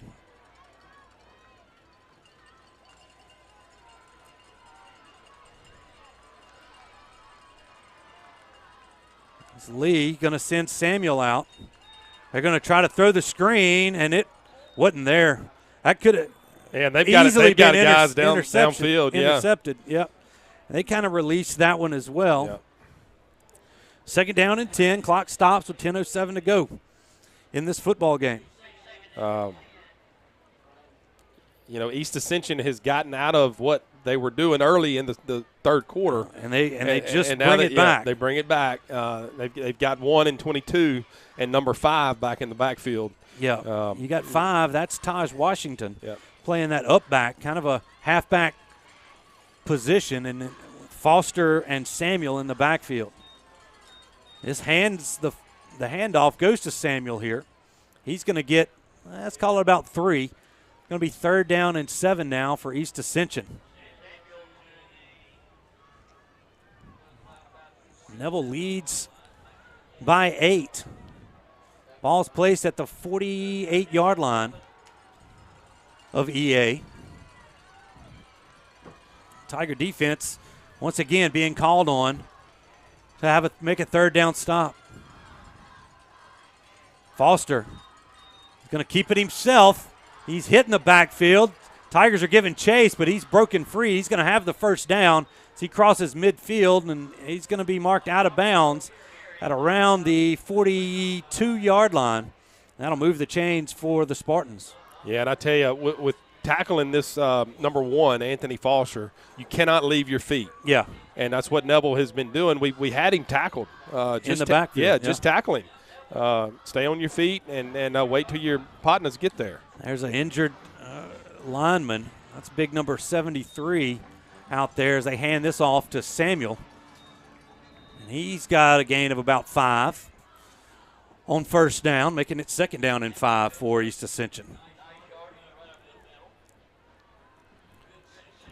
Those big bodies, and they keep rolling in big bodies on that offensive line. As one comes out, another one comes in. 73, a big sophomore that went out. Is that Samuel again? It's going to gain a yard out to the 35. Third down and 3 now for East Ascension, and they're trying to go with a little bit of tempo here. Watch the hard count. Tigers tried to bite on it. They stay there. Play clock has plenty of time on it. 14 seconds on it. Now Foster takes a snap. He's going to hand it wide to Samuel, and he's going to be knocked down for a loss. Back to the 40. Loss of 5 on the play. It's going to set up 4th down and 8 now. Yep. For East Ascension. Huge and play. With 6:10 and running here, East Ascension's probably going to go for it here. Yeah, 8. Was it 8? It's 8 minutes, right? Oh, it is 8 minutes. Yeah, that 8 minutes. says 6. It's the old scoreboard. The old lights scoreboard are out. lights are out. 8 Yeah. minutes to play. Sorry. Yeah. But either way, they got to go for it. Looking to go for it. 4th and 9 here. Foster looking to throw. Fobbs White looking, and that pass is incomplete. Fobbs White had pressure and a hand in the face of Foster. He was looking for his buddy, Xavier Jupiter. Pass is overthrown, and the Tigers will take over on downs at their own 41-yard line. Yeah, Stewart, I can't say enough about the way this defense has played tonight. We come back after a huge stop. We fumble the punt, and defense goes right back out on the field, and we get another stop. So right here, we ran the kickoff back. That was a bonus to make it 17-9. It's the offense's job right now to go, put this game away with the score. Even a field goal makes it a 2-score game. That's right. And run a little bit of clock off as well. Run the clock. Yep. Now we've got something 25-second clock. Oh, now they start the 25-second clock. All right, here we go. 1st and 10, Tigers from their own 41-yard line. Anzalone looks to pass. He's got Vaughn out in the flat. He makes a move, and he's going to be down at around the 43-yard line. Gain of 2 on the play. 2nd down and 8. Clock still moving here as Vaughn stayed in bounds. Yeah, pretty good spot right there. Yeah. That was Vaughn did a good job of making the first guy miss and getting a couple on the play. Nichols beside Anzalone. You've got Vaughn and Gibson to the far side. That's Hanlon to the near side.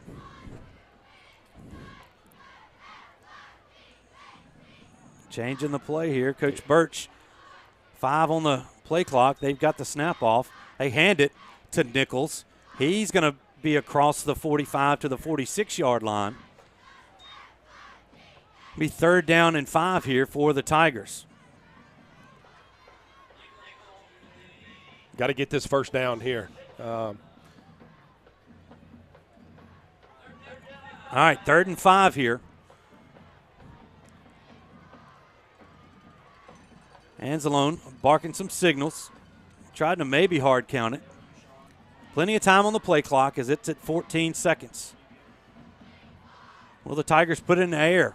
Yeah, throw the hitch down here to Hanlon. 3rd and 5.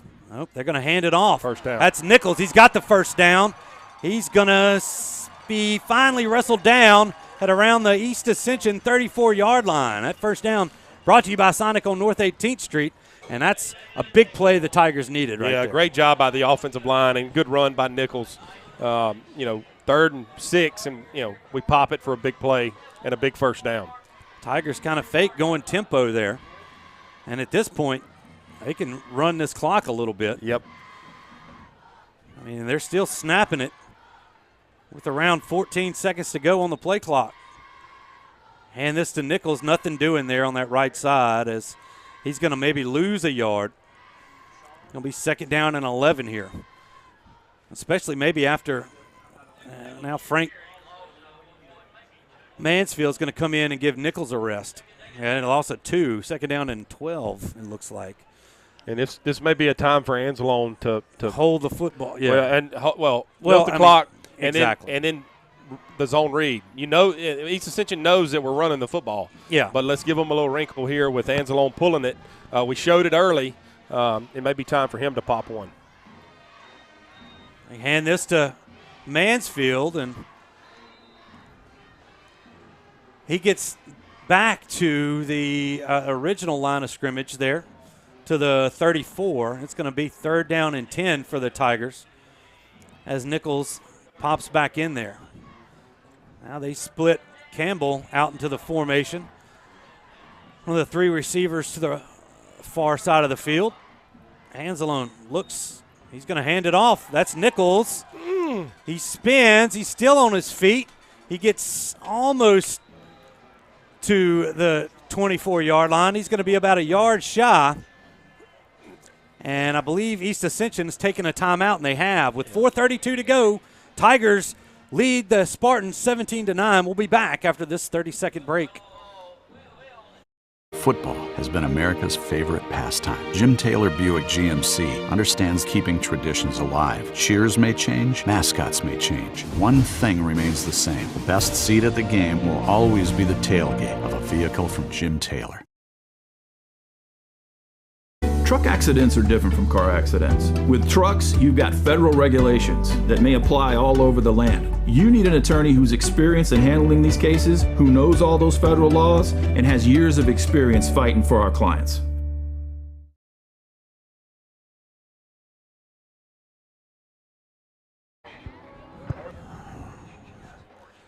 As you see there on the network, Tiger offensive huddle. Tigers have 4th down and a long yard here as we welcome you back here to the Family Solutions broadcast booth. Tigers sending the offense back out there on 4th down. And they're about a yard and a half, 2 yards away from putting themselves in a nice position. They bring some meat in there on that line as you see 62 come back in. Tigers turn, hand it off to Nichols, and he's going to get it. Nice pressure there from East Ascension. As they handed it off, we're going to lose a yard, and East Ascension's going to take over on downs at their own 28-yard line.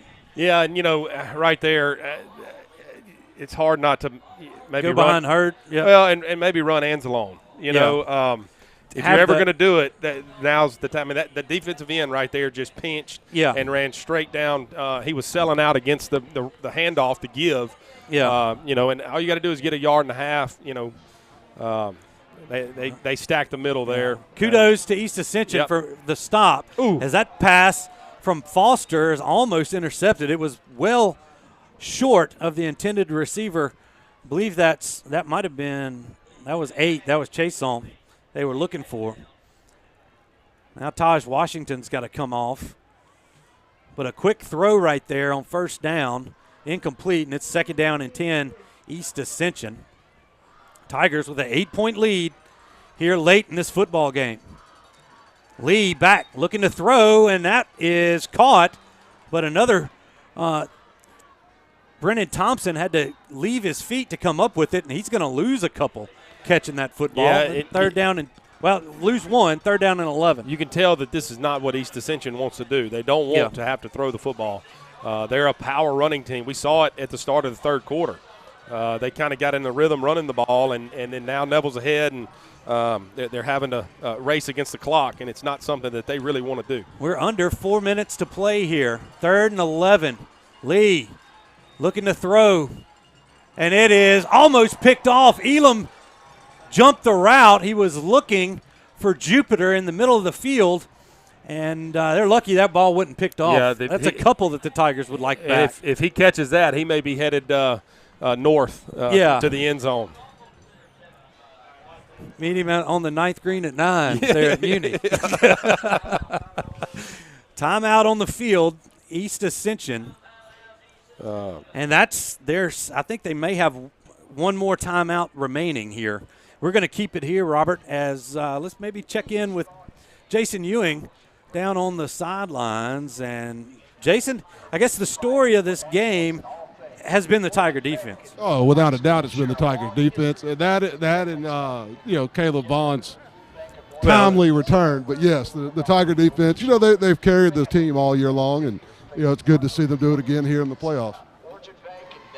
Well, you come to these storied Neville teams. We go back to that 1991 game where the defense won the football game at East Ascension with the interception return late in that football game to win, I believe, 34-27.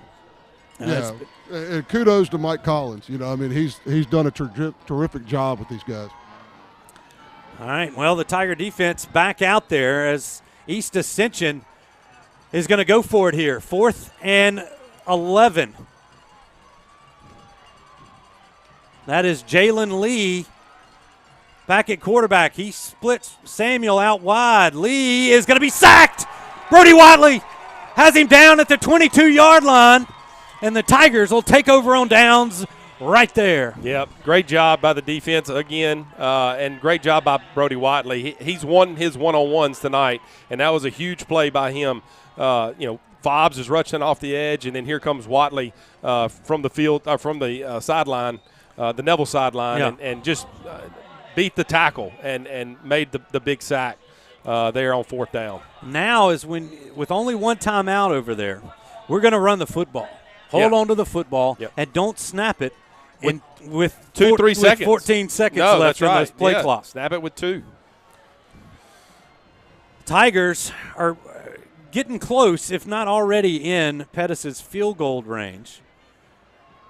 Nichols in the backfield next to Anzalone. Going to turn, hand it off to Jalen, and he is going to be they're going to say run the clock as his knee was down inbounds. It'll be 2nd down and about 8. There's a gain of 2 on that play. And that's when everybody up in the press box was going, get out. And you practice it. It's called 4-minute offense. When you get within 4 minutes with the lead, you're running the football and you're coaching your running backs, quarterbacks to get down before you get to the sideline. It's a slide. You become like a quarterback. And they're going to try to stand you up. That's right. Try to get down. Yep. You got to protect the football. Ball's placed on the East Ascension 20. Tigers in no hurry. They're going to move Campbell back to the line of scrimmage. Got to snap it. They do.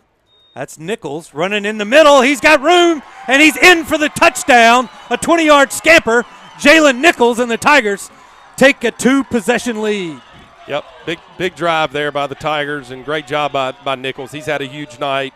He's fresh, coming off of a 2.5 week or 3 week. 3 week or 4. He didn't play against Franklin Parish. That's right. That's right. And nice job by that Tiger offensive line. Big hole in the middle. And the Tigers are an extra point away of leading 24-9. They break out of the swinging gate. Pettis set for the extra point. Snaps there. The kick is up.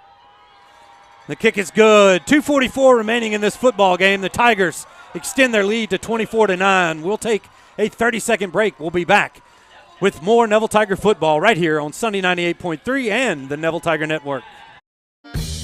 Mama DeLuca's pizzas are custom made, fresh to order right in front of you. We offer 3 different sizes of pizzas, 9, 12, or 14 inch. Mama DeLuca's pizza is prepared to your order. The pizza cooks in less than 3 minutes. We have 16 different toppings to choose from, 8 unique sauces to complete your pizza. In addition to pizzas, we offer to our customers boneless wings with your choice of a dipping sauce. Mama DeLuca's Pizza offers delicious garlic Parmesan breadstick, freshly made to order pasta rolls. We're Mama DeLuca's Pizza in the Subway on Lammy Lane, and we hope to see you soon.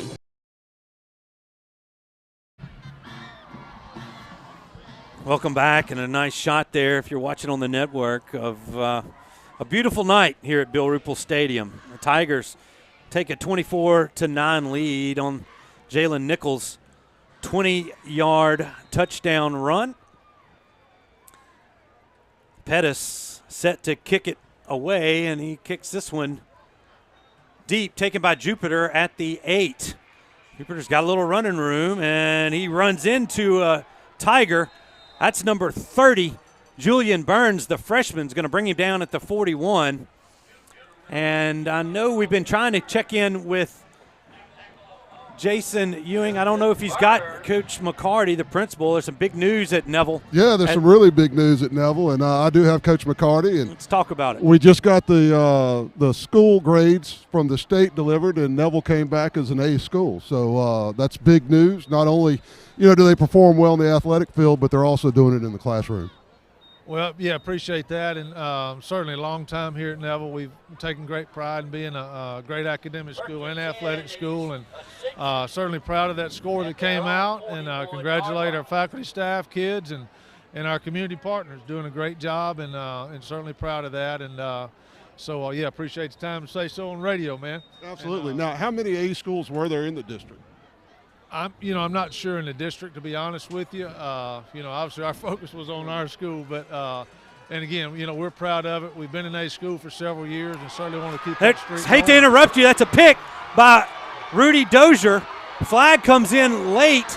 Dozier still on his feet. He makes a cut at the 15, still on his feet, and he's going to be pushed out of bounds at the 4-yard line.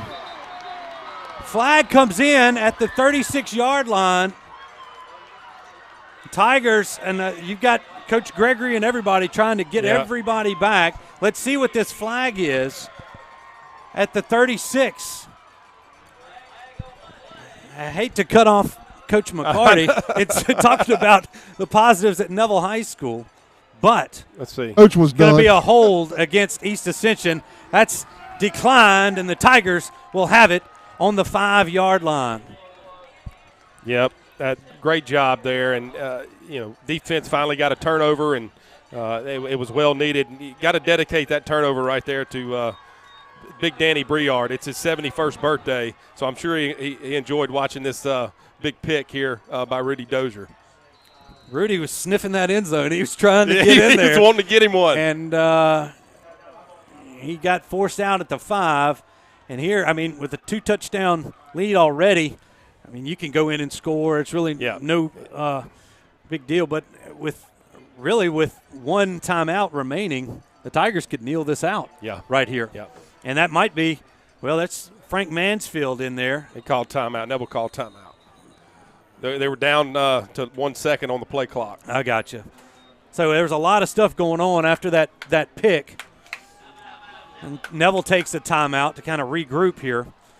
But we'll keep it right here, and Jason talking with Mickey, like I said, proud of the Tigers, not only in the classroom but on the athletic fields, as the Tigers have cranked up basketball. Soccer's started as well. We'll have soccer next week here on the network, but Mickey was really fired up about that academic rating. He was. It's a big deal, and it's a great honor for the high school, and a lot of hard work goes into that from all the faculty and staff here at Neville.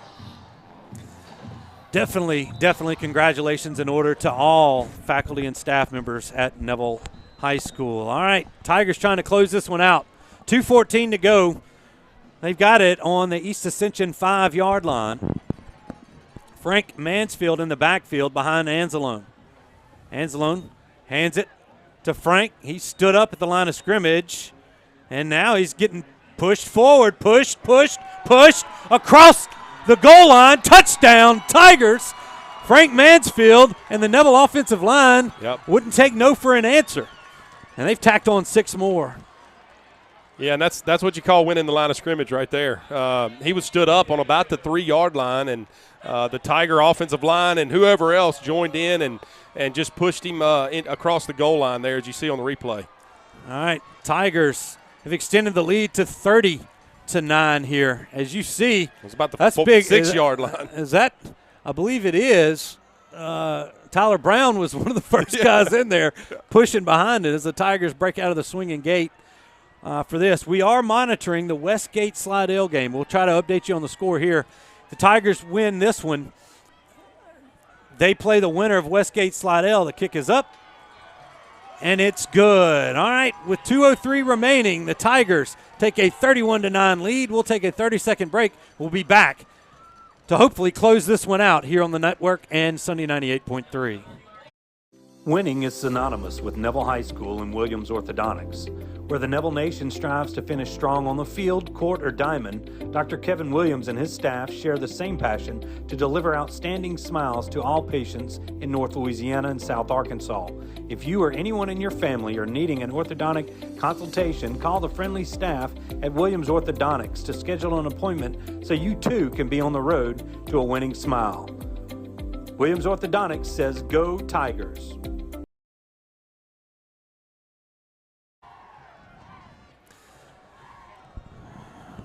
Well, the Family Solutions press box has been an interesting one here tonight. Yes. Started off a lot of penalties, and they kind of stayed through the first 3 quarters, and then the Tigers finally kick it in gear, and Chandler Pettis set to kick it away after that 5-yard touchdown run by Frank Mansfield and the Tiger offensive line. This time they're going to kick it to the up back.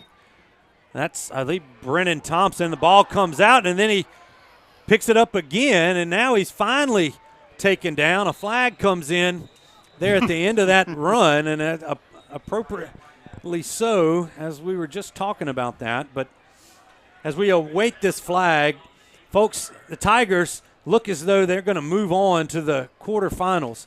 And for, I believe, the 12th year in a row, we'll be having a Thanksgiving pep rally at Neville High School.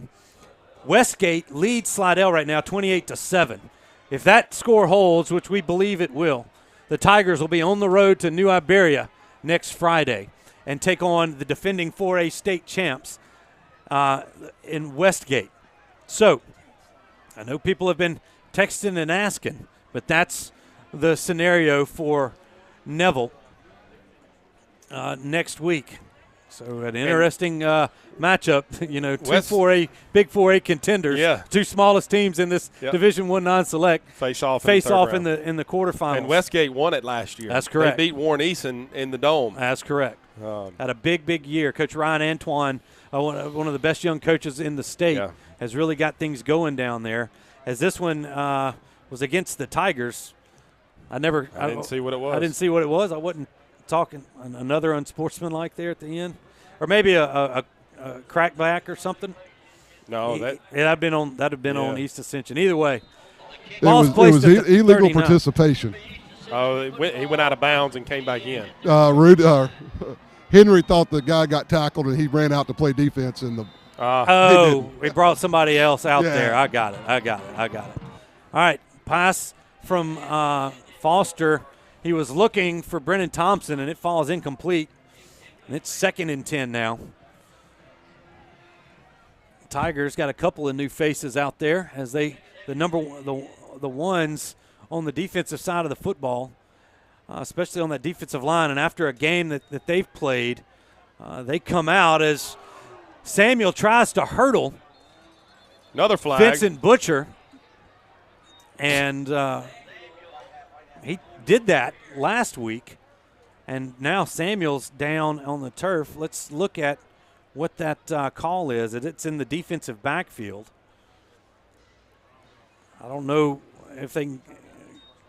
what they're going to call here. Personal foul against the offense, against East Ascension. I don't know what didn't kind see of it personal either. fouling was. Yeah. But we may have it on the Parker Alexander replay. As Samuel goes up, and then I think that was one of the receivers doing a little extra there on the outside. But, East Ascension, if this score holds, will have played one of the toughest schedules in the state of Louisiana. Yep. And it looks as though it may be coming to an end here at Neville. It's just, you look down these guys, Zachary, West Monroe, Destrehan, De La Salle, St. Amant, Dutchtown, as that ball is tipped, actually going to be just out of the hands of Jupiter. It's like Burns was there to make a hit if he'd have came up with it. Yeah. But well, and he had a chance to really, decleat the guy, and it probably would have been a personal foul, unnecessary roughness, and he didn't. I'm hoping that he did it by choice. By choice and not by not wanting to stick his head in there, I'm going to give him credit and say that he was smart and didn't decleat the guy. All right, Lee looking to pass, looking deep. There's a lot of defensive backs down there, and they were fighting each other for it as Devin Bell was giving Tytron Hanley the business on that one. And Hanley's going to come up. And a little limp. lame right there. Hopefully he's going to be all right. 1:29 remaining in this game, and he just came down hard on that knee. And it's now he tries to get him off, and I think when he came down, it popped that knee maybe. Hopefully he's okay. Yeah. Hanley's played a significant role on that Tiger defense. They're stretching him like it's a cramp. Well, and as when you come down, you can get that knee bruise. It's a knee on that side of his. On the side, that's where it looked like it landed. It didn't look like there was any twisting going on. No, but on that turf, that can pop you a little bit. Yeah. But, either way, 4th down and about 20 here for East Ascension.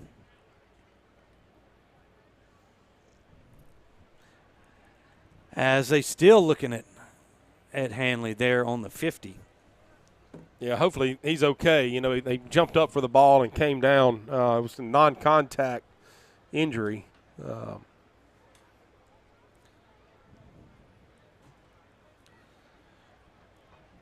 there's just an unfortunate deal. Hopefully he'll be able to get up as that's now Dr. Sermon down there giving him a check.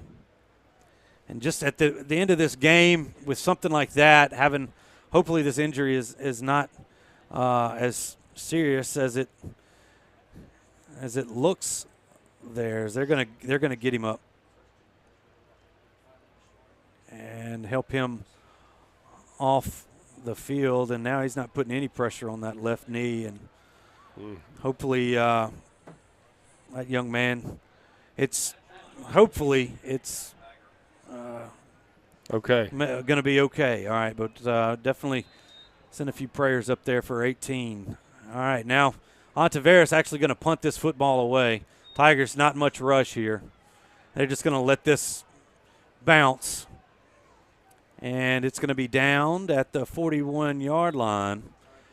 And, Robert, Tigers are a couple of knees away of moving on to the quarterfinal round of the Division I non-select playoffs. Yep.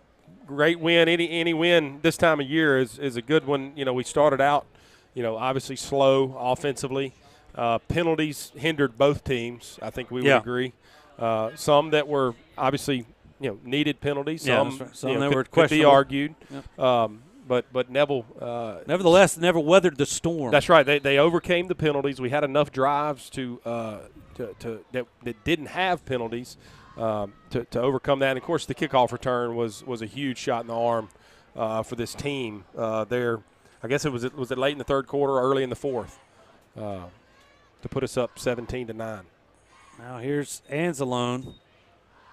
Waiting to take a knee. They're running the clock off, and he needs to go ahead and knee it. There we go.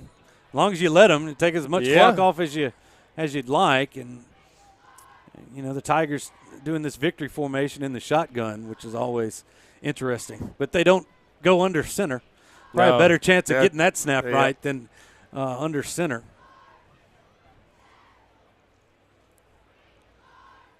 Yeah, this will do it here. I don't think the Tigers have enough men on the field. I mean, they don't. I'm not. It's 1, 2, 3, 4, 5, 6, 7, 8, 9. They only have 9 men on the field for this. And that's Anzalone is going to take that, and that's going to be the football game. Final score from Bill Ruple, Neville 31, East Ascension 9, in what was a hard-fought football game. Nothing dirty. No. It was just a hard-fought football game. Tigers are moving on. Yeah, great win. As I said a minute ago, any win this time of year is a good one because if you lose, you're going home. And it looks like we're going to possibly face maybe Westgate was leading there against Slidell. So it looks like if Westgate wins, we'll have to go to Westgate. That's correct. That's correct. So the only chance the Tigers would have had in the playoffs of traveling is in that quarterfinal round, and that's if Westgate was on the road at Slidell, and if they come out with that victory, which it looks like they will, we will be going to Westgate. So it's your post-Thanksgiving plans for Tiger fans are made for you. We'll have it right here for you on the network and Sunny 98.3 as we've got Jason Ewing and Coach Tannehill. Let's go down, toss it down to them. All right, Coach, congratulations. That was a hard-fought ball game. Tigers, did what they needed to do to win, and congratulations. You get to go play the 4A state champs Westgate down in New Iberia. Oh, Westgate won it. Westgate won. Okay, we'll go south. It ain't nothing like playoffs down south. It's always been, a big tradition that we always have to go and win a big game down there in the playoffs. So it's nothing like we hadn't seen before. So hopefully these young Tigers will be ready to go down there. They had a heck of a second half tonight. I know that. I'm proud of them, man.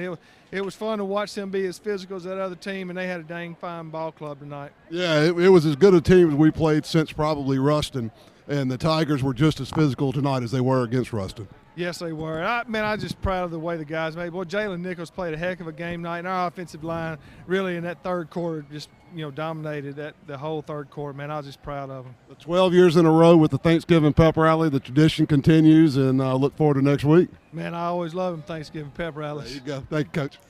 Thanks, Jason. And as we go through the stats from tonight's game, we enter into the Martinez Chiropractic post-game show. Tigers finished with 289 yards of total offense to East Ascension's 181. Brooks Anzalone was 7 for 12 through the air for 48 yards with no interceptions. Tigers had 220 yards, 21 yards on the ground on 41 rushing attempts. Tigers, we talked about those penalties. They had 13 of them for 130. East Ascension with 11 penalties for 100 yards. East Ascension did eclipse the century mark on the ground, 108 rushing by our total right there. Jalen Nichols, 28 carries, 198 yards, and a touchdown. Brooks Anzalone, 10 for 20, and a touchdown as well. And don't forget about Caleb Vaughn's 82-yard kickoff return for a touchdown to give the Tigers extend that lead back after East Ascension pulled within one, Robert. And that's the tail of the tape. Thanks to Jay Traylor for compiling those stats for us.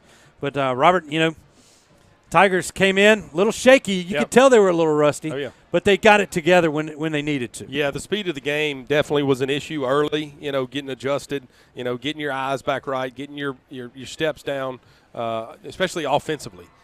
Defense played great the whole night. There were some penalties early that extended drives that gave East Ascension points, field goals, and we held a very good football team to 9 points. So good job by the defense, and look forward to next week. All right, you're right, Robert. And next week it is Thanksgiving pep rally. That'll be Thursday night. Be looking on our Facebook and social media pages. We'll tell you all the particulars. We'll be at Westgate.